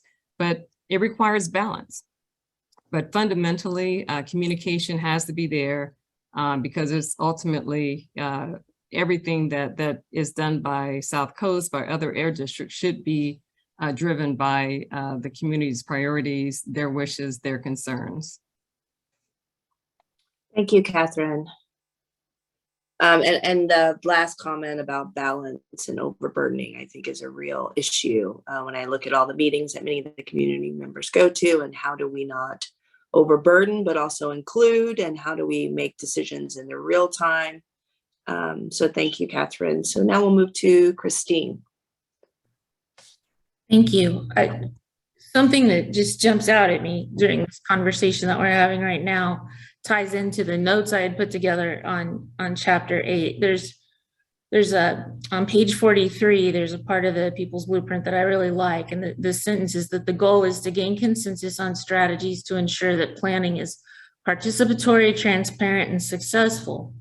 This will result in the need for strategies that meet community demands. And I think those are such important sentences.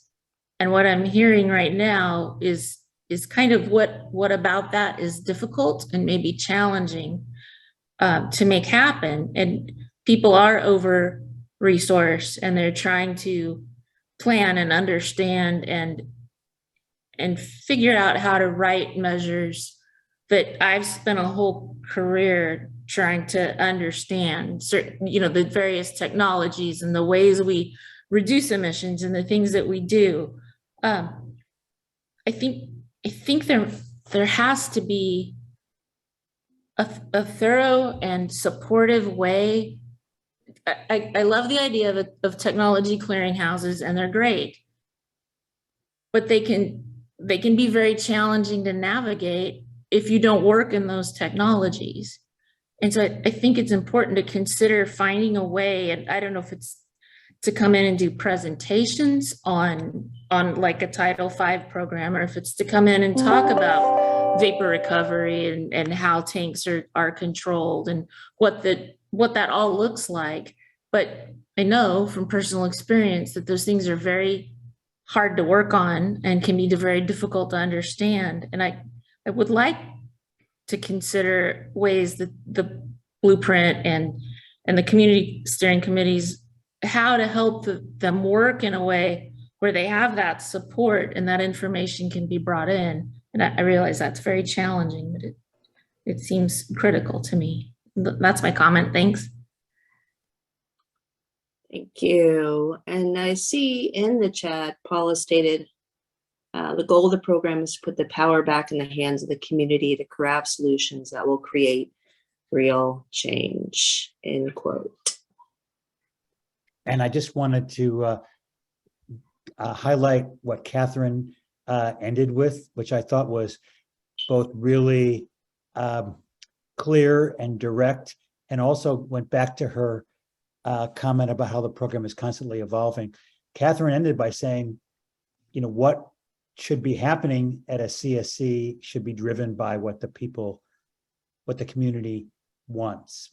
And I really, thank you for saying that, Catherine. And I don't think that would have been said 2.5 years ago when we, had consultation group meetings. So I think all of us have evolved and trying to make AB 617 work. And definitely, Christine, to your comment about technology clearinghouses, I was in a meeting not too long ago, actually earlier today, where folks said maybe that's not enough. There needs to be technical support for communities. And I believe some CSCs have that, but do we need an overarching state technical support member? Who knows? Let's see if there are any other comments or hands raised. Paula, did you want to speak more? Yes.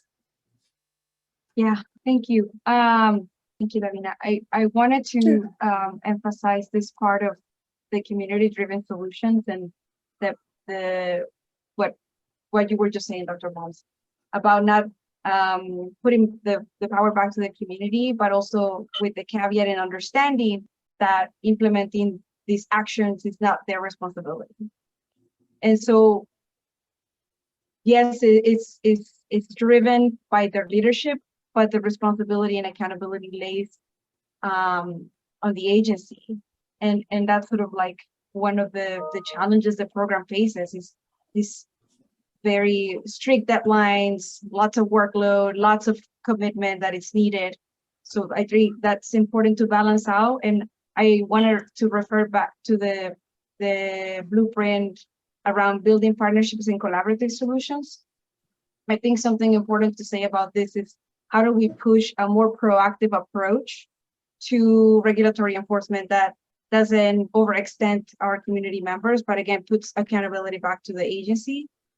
So sitting with creating I think we're thinking about creating a just transition working group in South LA, where we can sit with auto body shops that are community members, neighbors, that they know each other, they trust each other. So how do we bring it even more local and implement it even more local, and sit down and talk about best practices and be going beyond education, like what are the things that the agency can do to support best available control technologies implementation, or access to technology that can reduce workplace exposure and community exposure, but in the format of a listening session or a working group, like the Just Transition working group that I'm bringing up.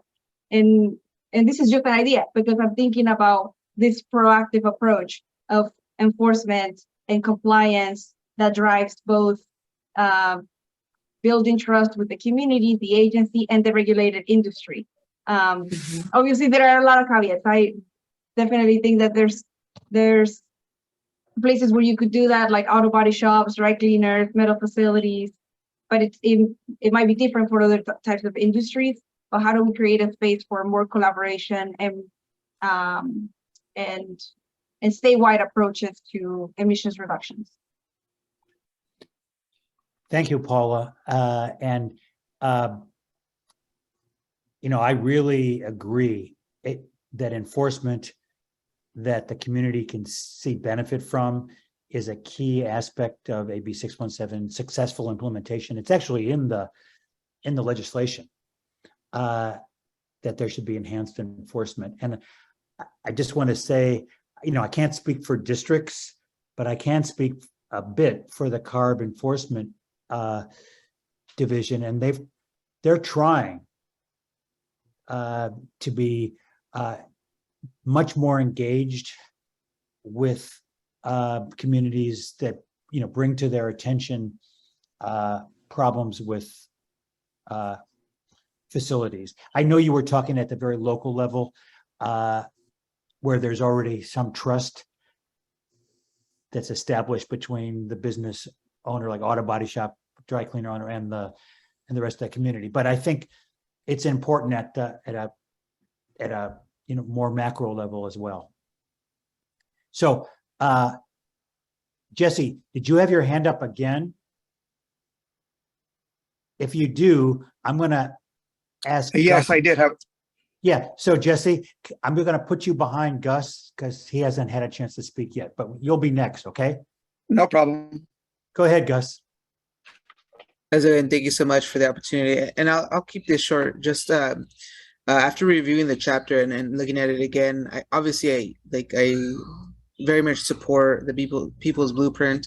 And, a lot of the stuff that's on there, I know it's stuff that we fought on at the very beginning, even within the CSCs, as part of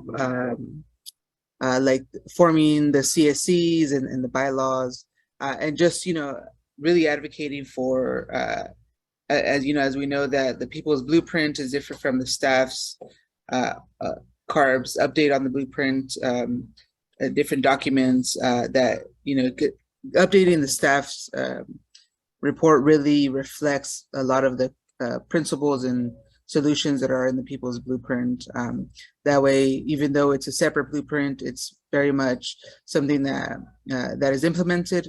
Oftentimes at the very beginning when I started working in this, working with the air districts was very difficult. Now it's very different. It's very very ongoing and very equitable, very much from previous experiences. And that called, to action community solutions and community priorities. So making sure that those are highlighted, making sure that we're not just being invited to the table, but are part of the decision-making and part of the organization, community leaders and such. So yeah, just advocating my support and making sure that all the stuff that is reflected as best possible is reflected in the staff's update of CARB's version of a blueprint. Thank you. Thank you, Gus. And now Jesse, and then Catherine.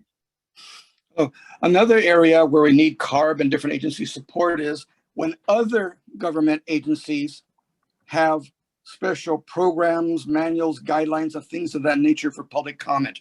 Right now, one just closed a week ago.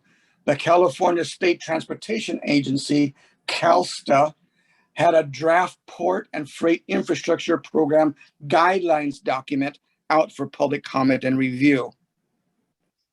Well, if you read through that whole document, we're not talking a long document, not once does it mention compliance with AB 32. Not once does it mention compliance with AB 617, because here's what's happened. The governor has approved $1.2 billion for ports and freight infrastructure.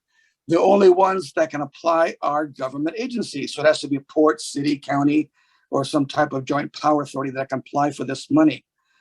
And the way it works is that you have your different metropolitan areas, organizations, such as our case, SCAG, the Southern California Association for Governments. So in order to be eligible for funding, you must be on the list that SCAG has.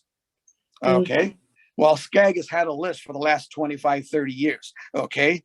And anybody, any agency can submit a project. There is no hardcore review, assessment, analysis of the project. They just look at it. If the title sounds right, the paragraphs read right, you get on the list. Well, these projects have been on the list for years and years and years. And the concern I have is, yes, you're putting these guidelines together, but nowhere did it say you have to go to each of these metropolitan agencies and organizations and have every project that's on that list updated to comply with current legal statutes and executive orders. So that's another category that, we ask that you participate and also keep us aware of, because I sort of found this out at the last minute, but I did have enough time to submit public comments. Yet it has major compliance because some of the same things that are in these guidelines are going to affect every one of our SERP and CAMP plans to reduce emissions. So this is an excellent opportunity. Right now, it's still in the draft stage. Maybe you could ask for one more extension so that, our organization here could provide joint public comments to that. But here's another opportunity that we cannot let go by without commenting. Thank you. Thank you, Jesse. Catherine. Yes, I wanted to just add on something that we've talked about in the past that I think will be very helpful moving forward, which is to have very clear expectations of all, the stakeholders involved. That was touched on early on in terms of roles. However, the SERP, adopted SERPs, that is a grueling process, as we all know, very challenging in terms of education, both for community members and for air district staff, and learning how to come to the table, learning how to collaborate, how to resolve conflicts.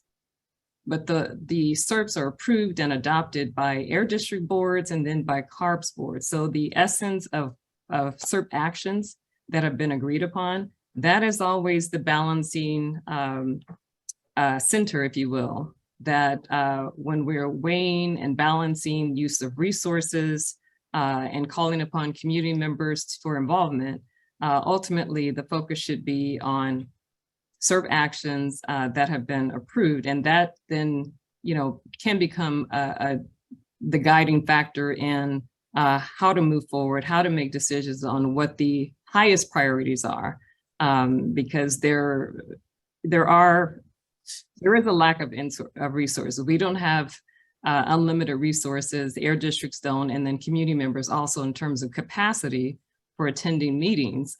You know, we have to be realistic on what the expectations are. The good thing is that as we move forward with implementation in various communities, we're doing things better, right? More efficient, perhaps in areas that required more resources. So again, that goes back to lessons learned. It goes back to having collaborative designs in process. And again, I'm going to say it, balancing and always going back to the SERP, whether we're talking about, again, responding to community wishes and what they'd like to do within the parameters of what's been adopted, but also in making choices on what is expected or requested of Air District staff in terms of resources and in terms of resources that require staff either in discussion mode with community members or actually executing portions of the SERP actions. Thank you, Catherine. Jesse, your hand's still raised. Did you want to say more? Maybe not. Okay, I don't see any other hands raised, so maybe we'll now go to public comments. And right before we go to public comments, I was just thinking, when it comes to developing solutions and action plans, besides the elimination of all emissions, are there any other ways we should define success in that process? But I'll just leave that there and let's turn to the public.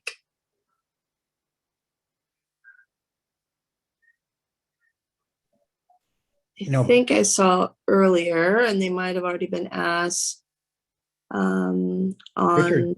Yeah, Richard. Yes. Grow. Yeah. Richard. But before we ask Richard to make his comment, remember, members of the public, that you can use the Q&A question and answer function in the Zoom to raise your hand and make a comment. So Richard, go ahead. Hi, am I being heard enough there? Yes, and you have a beautiful Okay. background. Thank you. Richard Grow retired from US EPA a few years ago after several decades there, all working in air, environmental justice, and civil rights. My comment goes to the references to California Code 11135 and Title VI in the blueprint.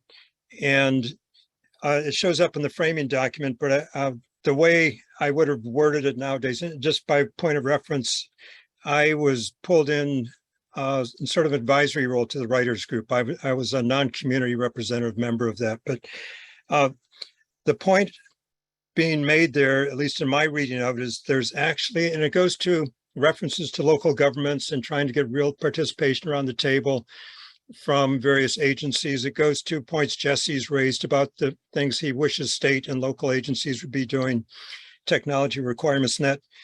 And the relevance is that over and above and beyond AB 617, AB 32, or anything else, there's a federal requirement in Title VI of the Civil Rights Act. It's reflected in California Code 11135, their equivalent of Title VI.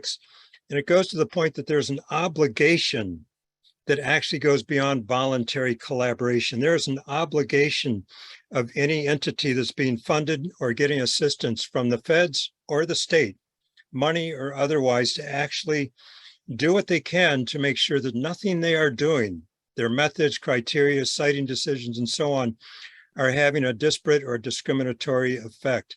So the relevance of this, at least in my view, is I love the tone of collaboration. I participated in one of the main collaborations going on in the state, but collaboration exists in a context, and it's not just a really happy voluntary thing. There are some real obligations here on all of the agencies, anybody that's getting this assistance. And so when Jesse points out that there's some known technologies that are not being applied in known situations, there's a complaint vulnerability there. There's an obligation that needs to be raised. So just a tone setter. I love collaboration. Anybody who's worked with me knows that, but it does not exist as just a sort of voluntary thing. It's another way of meeting some real obligations to address equity. Thank you. Thank you, Richard. And is there any other, Paul English? Yeah, I just wanted to, I didn't, that was a nice comment, Richard, but I wasn't going to comment on what Richard said, but going back to what Davina asked, were there other ways of measuring success? And, you know, when we evaluated the Imperial County network exercise, and we evaluated on a number of different metrics, and they weren't, you know, of course, this project wasn't part of the official, this predated AP 617, so there wasn't an official emissions reduction plan required. But we evaluated on other metrics, and it was things like, did we increase environmental health literacy in the community? Did we capitalize on local knowledge? Were community networks and relationships increased? Was communication among community partners and agencies increased? Were there best practices in governance and leadership? Were there economic investments in the community as a result of this project? Did the community feel like they were more prepared to deal with air quality issues? And, you know, what was the mental outlook of the community after we finished this project? So we, you know, evaluate the project on all those other criteria. So I think there's other things that are important you can look at besides emissions reductions. Thank you, Paul. Those are great additional metrics. And when we talk about trust, I'm always wondering, how do we get to that trust and show it so we can move forward together? And so those are additional ways to do that. Thank you. Did I see that there may be more public comments? Maybe not. Okay. Dr. Baums, did you have any thoughts before we move on to our next section? Additional thoughts? Yeah, just taking off of what Paul just said. It really fits in with several other people have mentioned that if we want to build that trust, if we want the community to see benefits from our AB 617 SERP actions, then we have to communicate well. I think Paul and Comite with the Imperial County effort has really been kind of a model for AB 617, you know, including that evaluation piece that he just described. So I think really the success of the program is centered on benefits that the community can see. And that's tricky, as you know, most of us know, especially those on the representing air districts, that seeing emission reductions actually make a difference that community members can see takes time, and it's not always easy. But I think if we want AB 617 to be successful, people have to see that it's really helping. So, you know, that's sort of a fundamental theme that I think has been pretty much in most people's comments today. Thank you, Dr. Baums. And I don't see any additional hands raised by the public or the consultation. Oh, yes, I do. Jesse.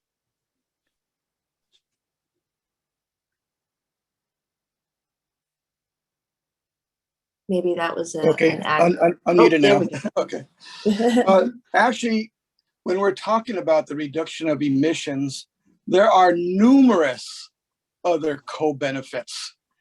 Yes, you know, if we're looking at public health alone, then there's less emergency visits, there's lower healthcare costs, there's less job work time loss from an adult having to take care of somebody else.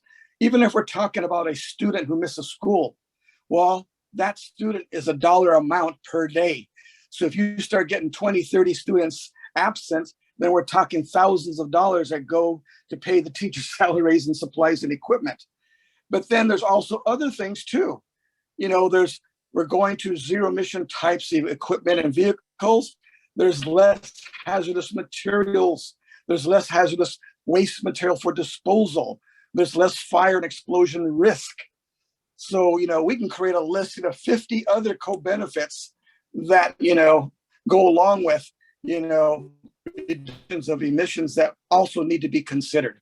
Because sometimes these are the other quality of life things that make your life, livable and wanting to live to the next day and hoping that your children will have a beautiful future. We must be able to reduce and eliminate as many hazards as possible. Thank you. Thank you, Jesse. And I think you're right. And then there's the added complexity of tracking all of these things to show that success. And how do we do that when folks are going into work or not missing school? But it's definitely important that there are co-benefits in reduction of emissions. All right, I'm looking at the participants and I don't see any additional hands raised. Hey, Jesse, so I think could you lower your hand so we know when you next want to speak? So I think we then can move to the People's Blueprint, Chapter 10, which is the evolution, contributing to sustainable communities and achieving justice. And I believe Erica is going to lead us. Thank you so much, Davina, and thank you, everyone. My name is Erica Trinidad. I am also a staff person in the Office of Community Air Protection, and I'm supporting Adriana today.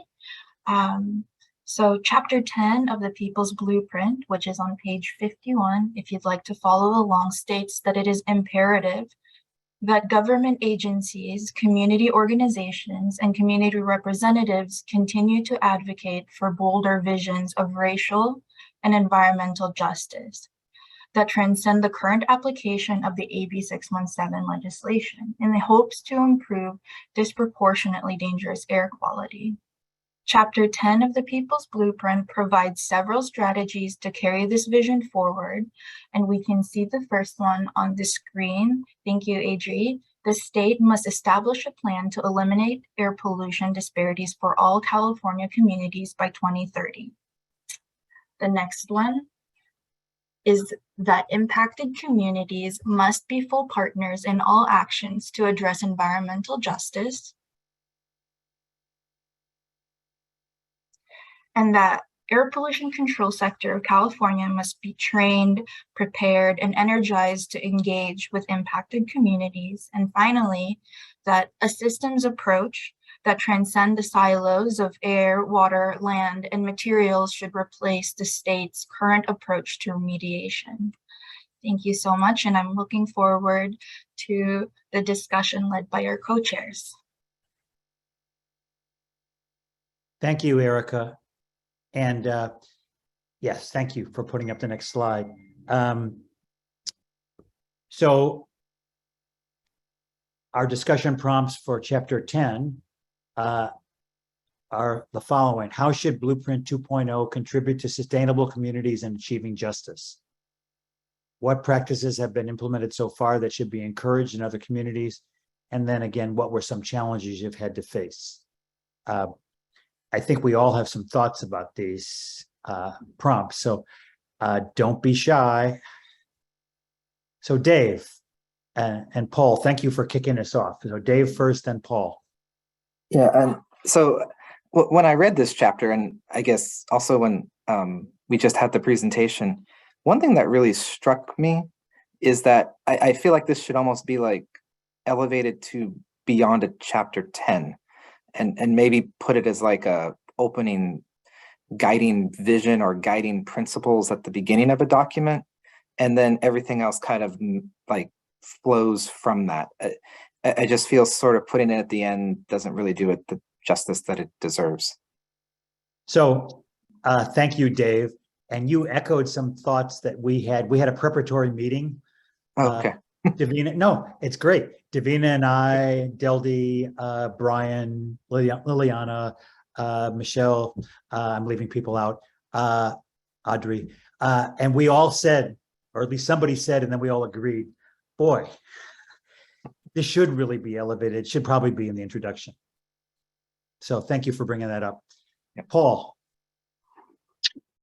Yeah, this concept of silos is really important, and the the general public, they like have no clue, like, when they go out and they see a problem and they see like, some toxic waste issue, they don't think, oh, this is DTSC or, Air Resources Board. All they know is like there's some, environmental agency or something out there, the government that will do something.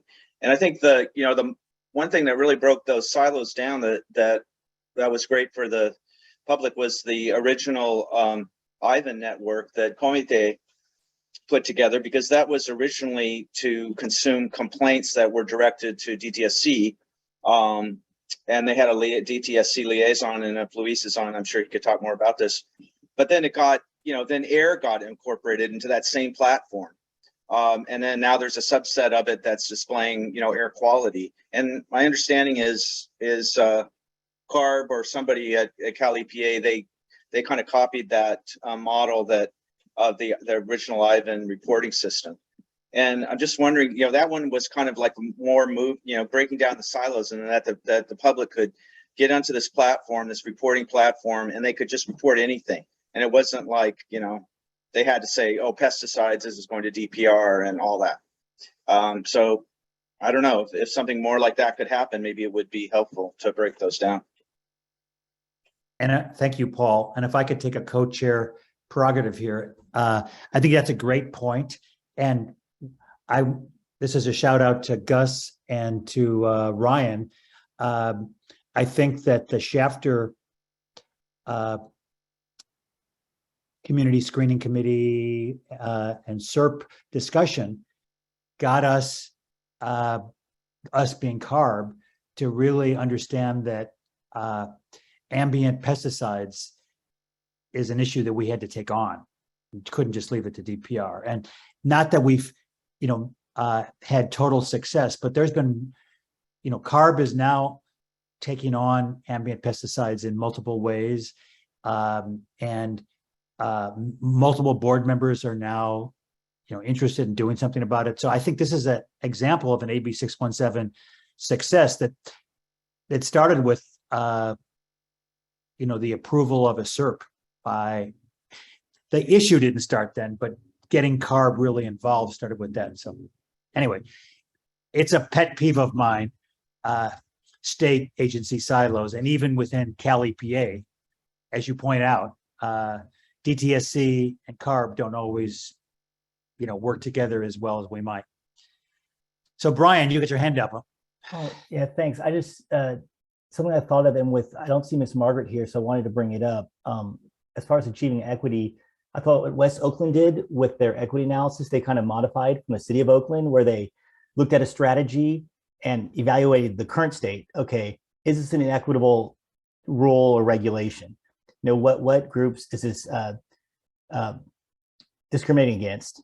And then they would look at the proposed policy and see if it changed that dynamic. So I thought that was kind of a neat way to try to start right from the beginning to look at this equity issue. And that's something, if people want, I could share the City of Oakland's equity indicators, or Erica can maybe talk to them, or maybe even Veronica. I thought that was kind of one neat thing I saw in the SERP so far.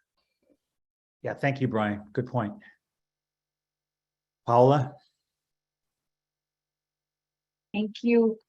Brian, I really want to hear about that equity analysis. If you could share that, I think that we would benefit from that in the South LA implementation. I wanted to bring up something that was a little bit of a success for us in South LA, and was the development of the Just Transition chapter that was co-created by the community co-leads and made it to the South LA SERP.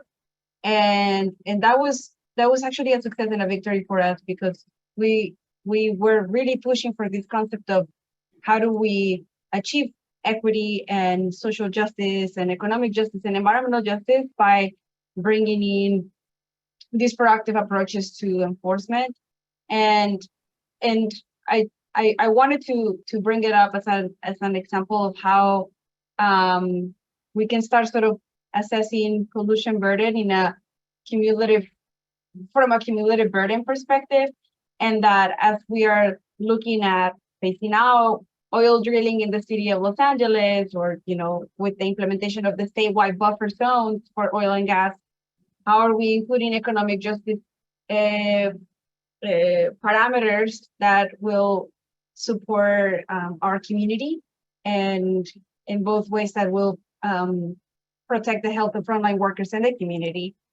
So it's a framework that provides opportunity for the CSCs to engage in open dialogue and conversations with the regulated industry in a way that provides a different pathway to emissions reductions.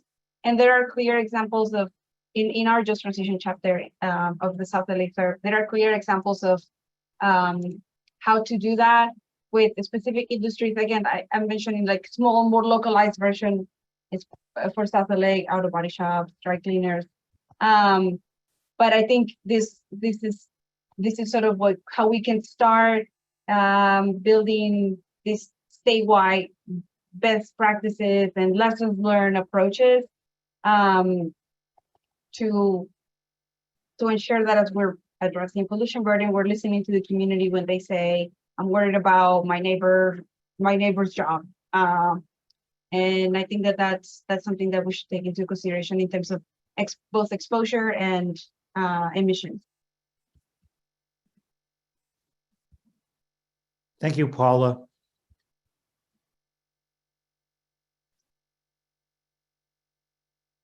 Do we have any other consultation group member comments on chapter 10? Christine Wolf. Well, I guess since this is, I think, the last meeting, we'll talk about the People's Blueprint. I guess just a reflection, which I guess is both part of this chapter and also the conversation that we were just having on the last chapter, which is that it feels like there are sometimes three separate but interrelated issues at play, or outcomes that I've heard folks express that they want to see. There are community priorities, emissions and exposure reductions, and centering environmental justice and air quality governance. And I think that those three things are separate outcomes, and sometimes there's tensions between achieving those outcomes. And I don't, oops. Melinda, yeah, I think you need to mute yourself. So, you know, just with keeping in mind the fact that we constantly get sucked back into this conversation about the limited resources that folks have, I think we need to be intentional about what we're trying to achieve. So if we can't even achieve the emissions and exposure reductions goals that we've discussed with the resources we have. That's at least what I've been hearing from the districts, from the communities, that even tackling the challenge that is at hand that we've been talking about for the last couple of years is resource intensive and difficult. And hopefully that will get less so as there are these statewide lessons learned and we move towards that. But I do think that we have to be realistic in recognizing that when we, you know, sort of what we were just talking about is outcomes better community engagement, or are outcomes emissions reductions? Because I've heard some community members express that increased community engagement and air quality policy and education on these things isn't the same as emission reductions and the better health outcomes that come from that. So there's sometimes a tension between all of these outcomes, and I think we just need to be realistic about that as we move forward in terms of thinking about, with the limited resources we have, which hopefully can grow next year and in the years to come, what do we do with those? So I just wanted to leave it with that as we sort of move from talking about the People's Blueprint into getting into the program blueprint. No, thank you, Christine. And Michael Kleinman, welcome. Yes, thank you. I just wanted to follow up on what Christine just said, and also harken back to what Jesse was mentioning about assessments. And I think one of the issues that is, you know, brought up continually in our meetings is that there's really no plan as part of the blueprint for assessing the success, especially with regards to the health and public health impacts. And it seems to me that that should take a front and center part of why we're doing this. And I know everybody is in agreement. We really need to know it. But as Davina mentioned, resources for tracking all of these changes are going to be very difficult to come by. But I think it should be in there as a goal of what we would hope to achieve in the future. I agree. Thank you, Michael, for your comments. Thank you, Paula and Christine. One thing that I noticed when I was reading this particular slide, and I wanted to get folks' opinions, was around the section that talked about the air pollution control sector of California, that folks must be trained, prepared, and energized to engage with impacted communities. I think in my own role at the Air District, I've heard often training being of issue.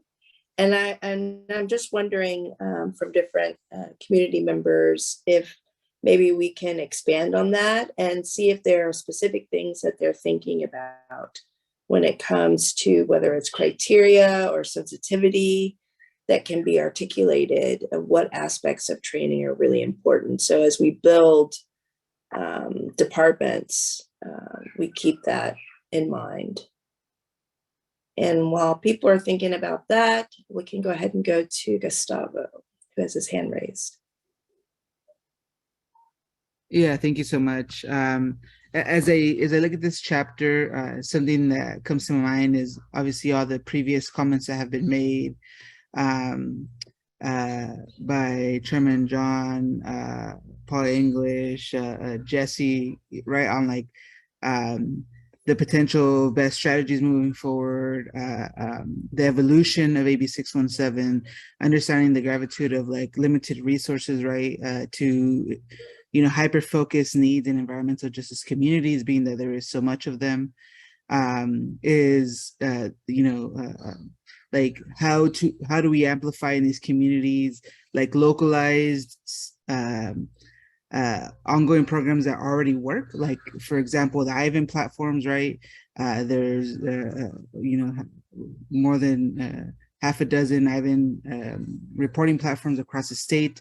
How do we continue to support those? That way we get really neighborhood level information.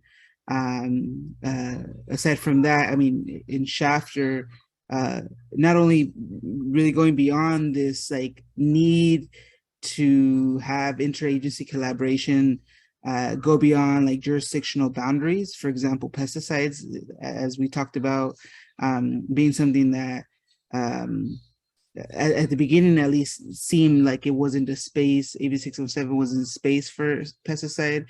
We now know that emissions reduction, right, as a caveat to this program is imperative. And so intercollaboration between agencies is very much needed.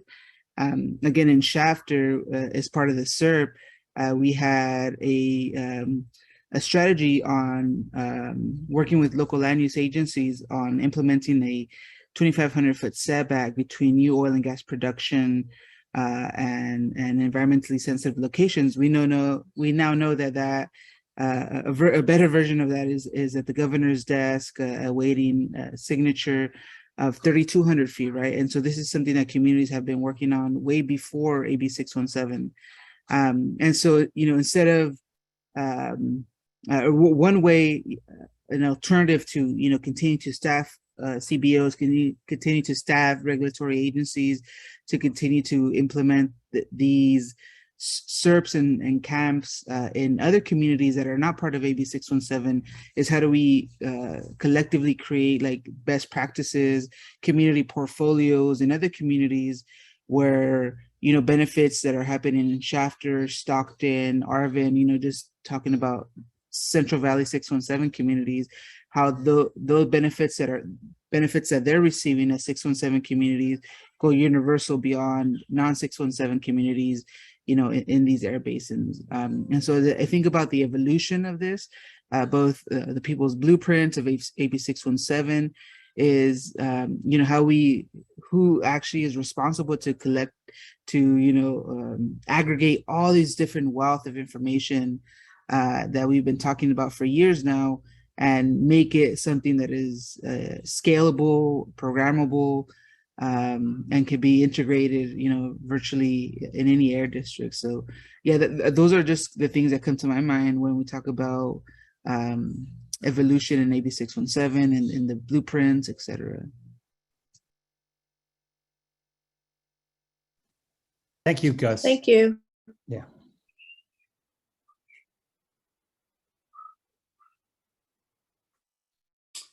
Let's see if there are any more hands raised on this chapter. And to Christina's point of this being maybe one of the last times to talk about the blueprint, are there other comments that folks would like to say at this time?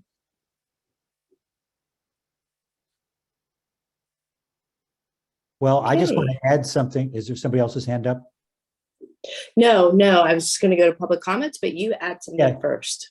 Yeah, just to clarify my earlier comment about how the People's Blueprint won't be word for word the program Blueprint 2.0, which obviously stirred some discussion, which is always good. Doesn't mean that a lot of it won't be in Blueprint 2.0. So, I think the process of the consultation group giving feedback about the People's Blueprint, chapter by chapter, it's been, long and, maybe tedious sometimes. It's been really important. And I think it's given staff a chance to hear how the very important thoughts of the writers group, who I have to give, again, major kudos to. Nobody made them band together to come up with something like the People's Blueprint. They did it because we weren't making much progress as a larger group. So I really, really, really thank them. And I think a lot of what they wrote is going to turn up to be in the, not word for word, but the concepts will be in the program Blueprint 2.0. Great, thank you. I'm just wondering, maybe from staff's perspective, what is the process, since this is the last chapters that can be stated maybe at this time, or maybe that's planned in the update. Can you help all of us understand what are next steps as it relates to the review? And Sure. I'm assuming we are concluded with the public comment for that last chapter, though. Doesn't sound like we had any. No, I was going to go to, I don't think I'll make a call again, I guess, for public comments. And yeah, I think I disrupted the flow by giving my comment. If anybody from the public wants to comment, please just raise your hand and we'll come back to you. So I'd like to share a few thoughts. Again, just as a reminder for everyone, if you signed in late, I'm Deldy Reyes. I'm the director of the Office of Community Air Protection. It is our office that is charged with the responsibility of updating the program blueprint. We shorthandedly refer to this sometimes as Blueprint 2.0. So you may have heard reference to that. I want to speak also to the who is doing this. It's us at CARB, OCAP, but we're not doing it alone. We are also consulting with the divisions in CARB that have key roles to play. As an example, our monitoring and laboratory division is very engaged on the monitoring side of things. We definitely want to learn from their experiences and have that also inform the program blueprint. And so we are very much still in gathering perspectives phase. That is the primary reason that we push in OCAP to ensure that every single member of the consultation group has had an opportunity to talk about the People's Blueprint. The blueprint that we got now a little over a year ago from Harder & Company, that was the result of the writers group. It came from some very informed views, but it was a small number of people. And we knew that the entire consultation group was really invested in informing and fulfilling its role to advise CARB on the implementation of the program through the statewide strategy. And we wanted to create an opportunity for the dialogue that we've been having to date to happen, first of all, and also so that dialogue could inform OCAP, inform our staff. I've actually directed my team that is responsible for the Blueprint 2.0, that they have been instructed to either participate in these meetings or to watch the recordings of these meetings and to also review our notes from each of our conversations, right? So all of that is feeding into the process. Now, on May 19th, there were some of you were part of a panel where we updated our board on where we were with the program. And as part of that update, we included a draft outline of what Blueprint 2.0 is going to look like. And so that's out there online. We also flagged that for this group. And we are going to continue to iterate on that outline and build each of the sections under each of the major headings. Again, based on what we've learned from our conversations, as well as engagement with others outside of the consultation group, right? We realized that there are many other parties, many other organizations, many other voices that we also want to hear from. And so that's next on our agenda in terms of OCAP's process, but we will keep coming back to this group with updates of that outline for further discussion and conversation. Does that help? That's perfect, LD. Thank you. And I guess maybe this is a time to see if there are any public comments from the last chapter or what was just said by Deldy with regards to the process. So please raise your hand or. Yeah, and just remind everyone, Veronica has something to say, but while I'm speaking here, for the members of the public, you can use the Q&A question and answer function of Zoom to raise your hand. And Veronica, you've been here since the start. I have. So just a couple of questions for Deldy. Can you share with us that draft outline for Blueprint 2.0, just so it's easy for us to access it? And then my other question is, do you or your staff yet have a sense of when it is that members of the public in the consultation group will be able to weigh in on Blueprint 2.0? I'm glad you have trouble too. I have the same trouble, Veronica. Right? Yeah. Whether it's at a consultation group meeting or there are other opportunities for public comment, that would be helpful. Yes, great point, Veronica. It also reminds me that we have solicited and encouraged folks to also comment on the People's Blueprint as well. And I appreciate you, Veronica, and Bay Area District for doing exactly that and sharing with us your comments in writing about the People's Blueprint. You're not the only group that did that. We also had comments on an earlier draft of the People's Blueprint from some of other groups of environmental justice organizations. I'm going to ask Brian to put the link in the chat to the materials that we used on May 19th that included the outline of Blueprint 2.0. And that outline is going to continue to be iterated on. This group and the public will continue to be provided with opportunities to see more fleshed out versions of that outline.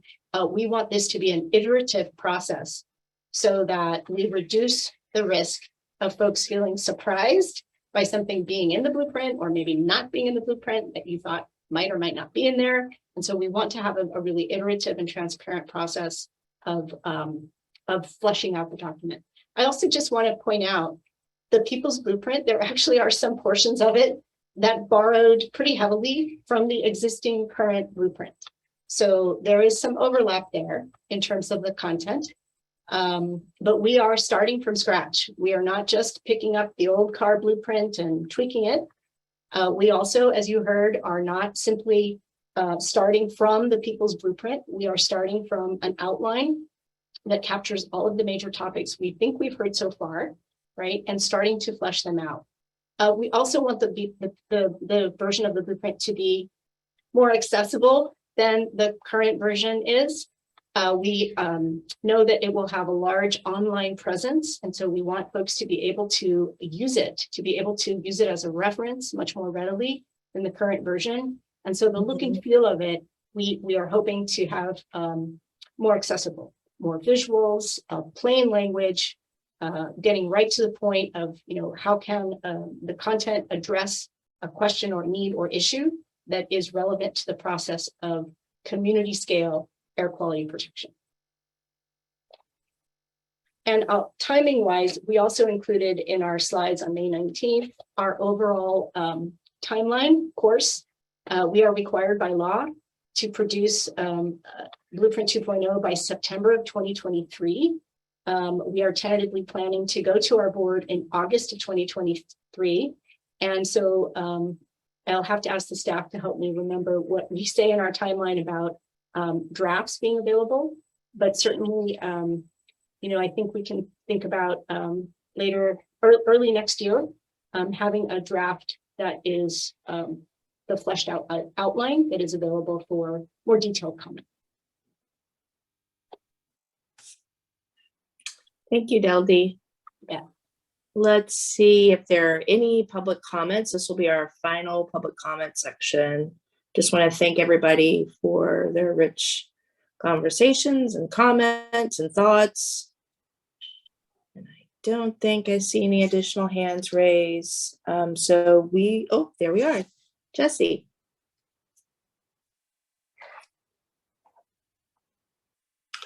I had to unmute once again. There is another major thing happening in the United States that has major implications for California. Some of you may not be aware that President Biden has officially endorsed and released presidential directives for establishing hydrogen hubs in the state of California. There's been $8 billion approved to create 4 hydrogen hubs. Southern California would be one of the ones in the West Coast as well as in the East Coast, and 2 others. The implications of this would mean hundreds of projects that would be funded in California that would support establishing a hydrogen, transportation network, a hydrogen power fueling source, as well as hydrogen power generation. And again, here we have proposals that are, so that Governor has also appointed a committee that's been operating for about 6-7 months to sort of spearhead, keeping up with what's happening. And what's happening this September, October, there will be a deadline for an RFP issued, and California and others would be submitting grant proposals. By law, the federal law requires there be environmental justice participation, but I can assure you, with the exception of the last 60 days, there has been no environmental justice involvement in this executive committee. Our organization and others have now gotten involved in the last several months to try to keep up on top of this. But it's, again, another major public policy with major billions of dollars coming our way, where, again, we must demand that every project comply with the AB 617 requirements, AB 32 requirements, and others, so that the funds will not be used that would have any type of adverse effect on our disadvantaged low-income and environmental justice communities. So again, put that on your watch list. And I am establishing some information, a PowerPoint presentation, and some proposals that we would consider submitting. And so if anybody else would like to be on that little network of ours, we're putting that together right now. Thank you. Thank you, Jesse. And it looks like the link has been placed by Brian for the May 19th, at least for the panelists and hosts. And I see in the public comments, there's interest to for direction on that link. All right, so let's then move to updates by CARB. Deldy, it's all over to you. Thank you. Thanks everyone for sticking through it. I know it's been a long meeting so far, but I personally feel like it was a very rich discussion, and I'm grateful and appreciative to all of you for contributing your thoughts today. We do want to share a few highlights, and I want to point out that this is all written down for you. It's all written down and it's posted, it's public. There is actually a link that I'm going to ask staff to open up to that September update so that you can follow along. And Audrey or Brian, if you want to share your screen with that, that would be really helpful. I will also preface this by saying that I was out all of last week, not checking email, totally away. And so I came back late in the week and had just a little bit of time to sort of try to catch up. And a lot happened.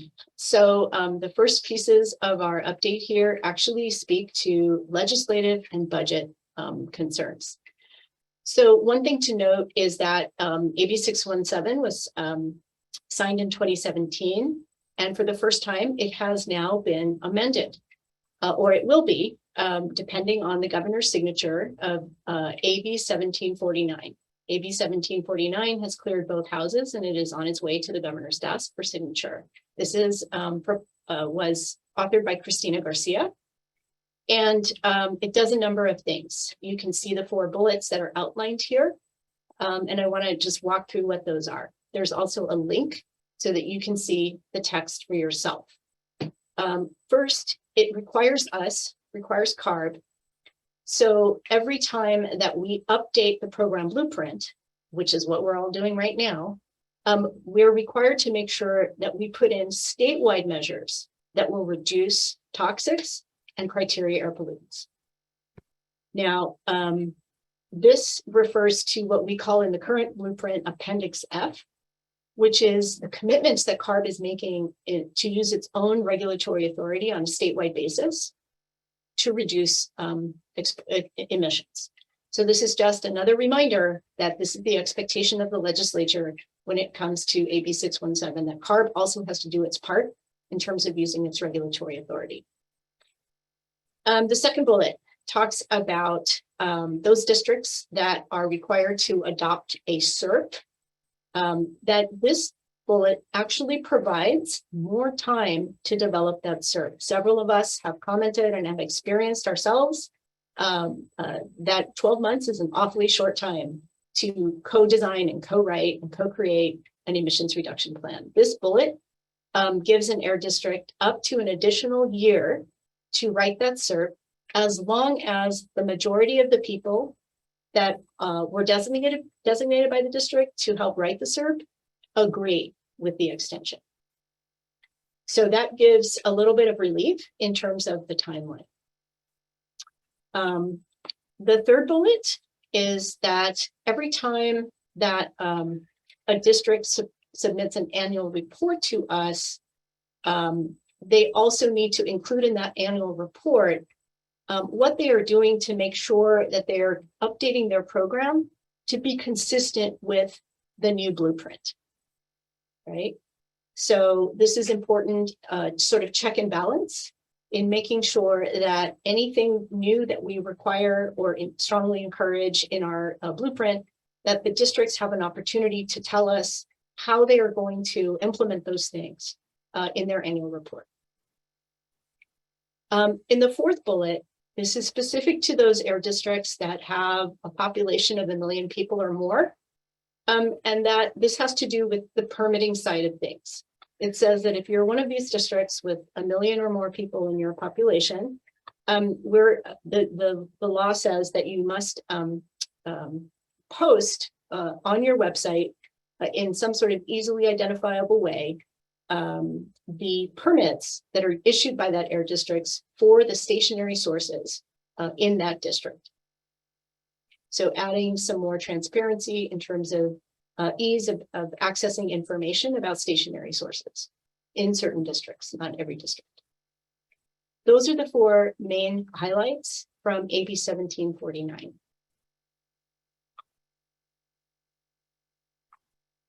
Okay, we also had some budget news while I was out. I wanted to recap those here for you. The first is in AB 179, which is the budget bill. We see an additional $10 million in incentives that comes from the Greenhouse Gas Reduction Fund. And it is meant to go to our board, to CARB, as described in the sub-bullets there. So these are the incentives, of course. The purpose of incentives is to reduce emissions, criteria pollutants or toxics, consistent with the strategies in SERPs. That's standard language for the incentives.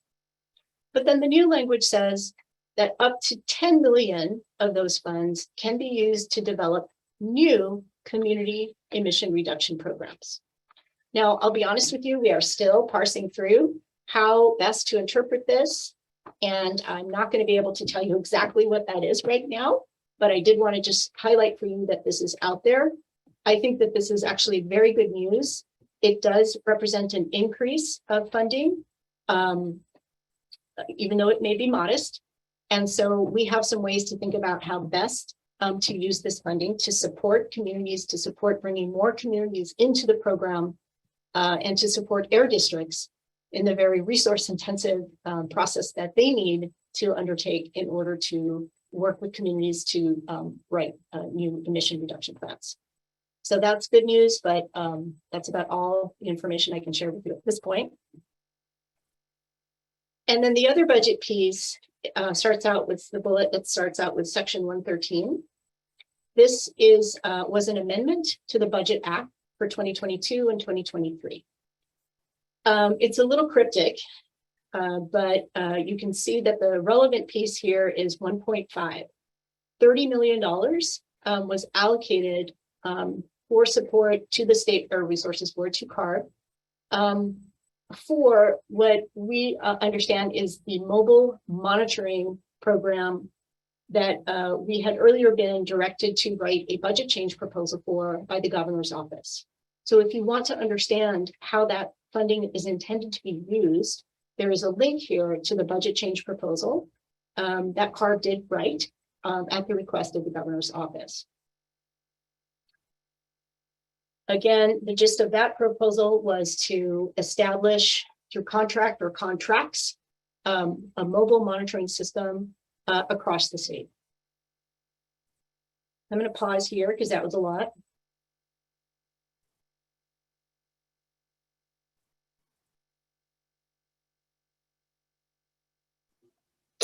Doesn't look like there are any hands raised asking questions. Okay. Thank you. So I did see one hand come Oh, up. did you? Let's see. Deldy, can I ask a clarifying question? I'm sorry I didn't raise my hand. Sure, Christine. Is the $10 million in incentives, it's 10 million total? Yes. And then those are the two options? Are in either incentives, or I'm just having, maybe you're having the same trouble reading the language. We asked for clarification on that. It is not 20 million. Okay. it is one 12 million allotment. Okay. Oh, excuse me, one 10 million allotment. And of that, up to 10 can be used to support new community emission reduction plans. Got it. Thank you. You bet. I think I see Yasmin in our attendee group. So if someone could, oh, it looks like you're unmuted, Yasmin.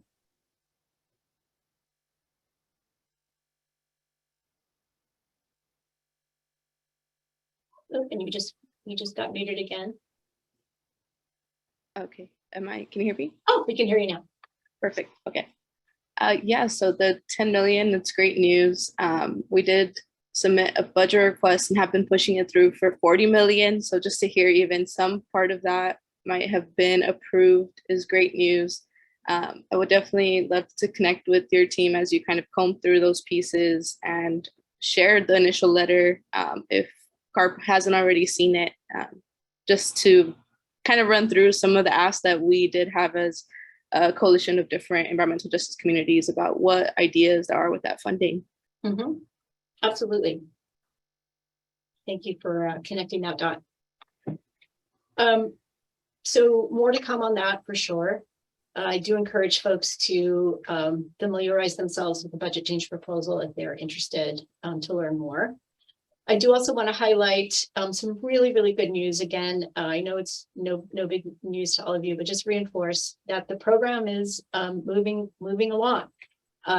We were able to approve, CARB's board was able to approve the South LA SERP. You've heard Paula and Catherine talk about that. That went really well. I think that the panel of having our community co-leads and our air district there was really appreciated by our board members. And we, again, just want to thank everybody who was part of that effort. And I do want to lift up our own staff person, Terry Allen, who serves as the community liaison for South LA and is a point of contact for all CSC members in that community for CARB. And then also we are preparing for a similar meeting, but this will be in October. And this will be when we take the CERP for the Arvin and Lamont community to our board. Michelle Byers, who you all know as a tireless member of our team here, is our liaison for Arvin Lamont, and she is working hard to prepare for that board meeting. So that's coming up on October 13th. And then I do want to just point out that we have been making a running list of the topics that we hear should be discussed in this forum, in this group. And at the top of that list is an orientation, as Ms. Margaret would say, on what are the complaint systems in place for communities? How do they tap them? What happens? What are the processes? And we included some additional context below there, just reminding folks about how things stand right now, and also including links again to what those complaint systems are. And I think if you scroll down, there's also one of the topics have been a request to do a little refresher on the on CEQA, really focused on how we apply the California Environmental Quality Act process and the requirements of that law to our update of the program blueprint. It is something that we need to work into our process and timeline. And again, Ms. Margaret had asked in the past, hey, we need an orientation on this. So that is definitely on the list of future topics. We will also hear an update from the ad hoc governance group. This is a small group of volunteers of this larger body that have committed to get together with CARB staff to work through the charter for the consultation group, the composition of the group, the length of the term of service. We are a bag-picking body. And so those are some of the things that we need to work together to document. And as Ms. Margaret would say, make sure everybody is on the same page and that we have training and orientation on what our governance processes actually are for the consultation group. That's it in terms of updates from me, other than to just reinforce, for those of you who missed our early introduction, we do have two amazing staff that are joining OCAP. Melinda Dumasani just joined a few days ago. And then effective September 12th, we have Femi Olalawe coming to us from MSCD. And so we're super excited about that. I do want to close here, turn it off to staff to share with us some next dates, upcoming dates. Thank you, Delty, and thank you, Adri. Up on the screen, we have some upcoming meetings, such as the agenda setting meeting, which is taking place on November 7th, 8 to 9 a.m. The next consultation group meeting is on December 8th, 1 to 4 p.m. And after that, there is a public workshop on the fiscal year 2022-23 funding plan for clean transportation incentives. Thank you so much. Adri has added on the chat the link for more information for the funding plan workshop and the incentive program advisory group, which will be meeting October 5th, 4 to 7 p.m. Thank you. And that was November 2nd for the agenda setting meeting. November 7th? Our slide says the 2nd. Yes, it does. Thank you. And to clarify, Deldi, the next agenda setting meeting is November 7th, not the 2nd. I'm just pointing out that our slide says the 2nd. And the 2nd is what I have in my schedule. Okay, perfect. Okay. So I think the slide is right unless staff has made a change since I last. I have the 2nd in my calendar as well. Yeah, I was gonna say, Delty, did we change from the 2nd to the 7th? I heard Erica say the 7th, and so I was making sure that everybody understood that the slide is correct, that it is actually the 2nd. And It's the 2nd. We encourage consultation group members to participate in the agenda setting meeting. It's really a forum for you folks to make sure that what's important to you is on our agenda for the next right. meeting. All right. Well, it's 3:57. I think we're going to conclude at 4, and actually we can conclude right now unless there are any other thoughts or comments folks would like to share. I just want to give another thank you to everyone. It really makes a difference to us that you're all participating and participating with very thoughtful comments and from different perspectives. I actually thought today there was more consensus about things than not, so that also makes me feel good.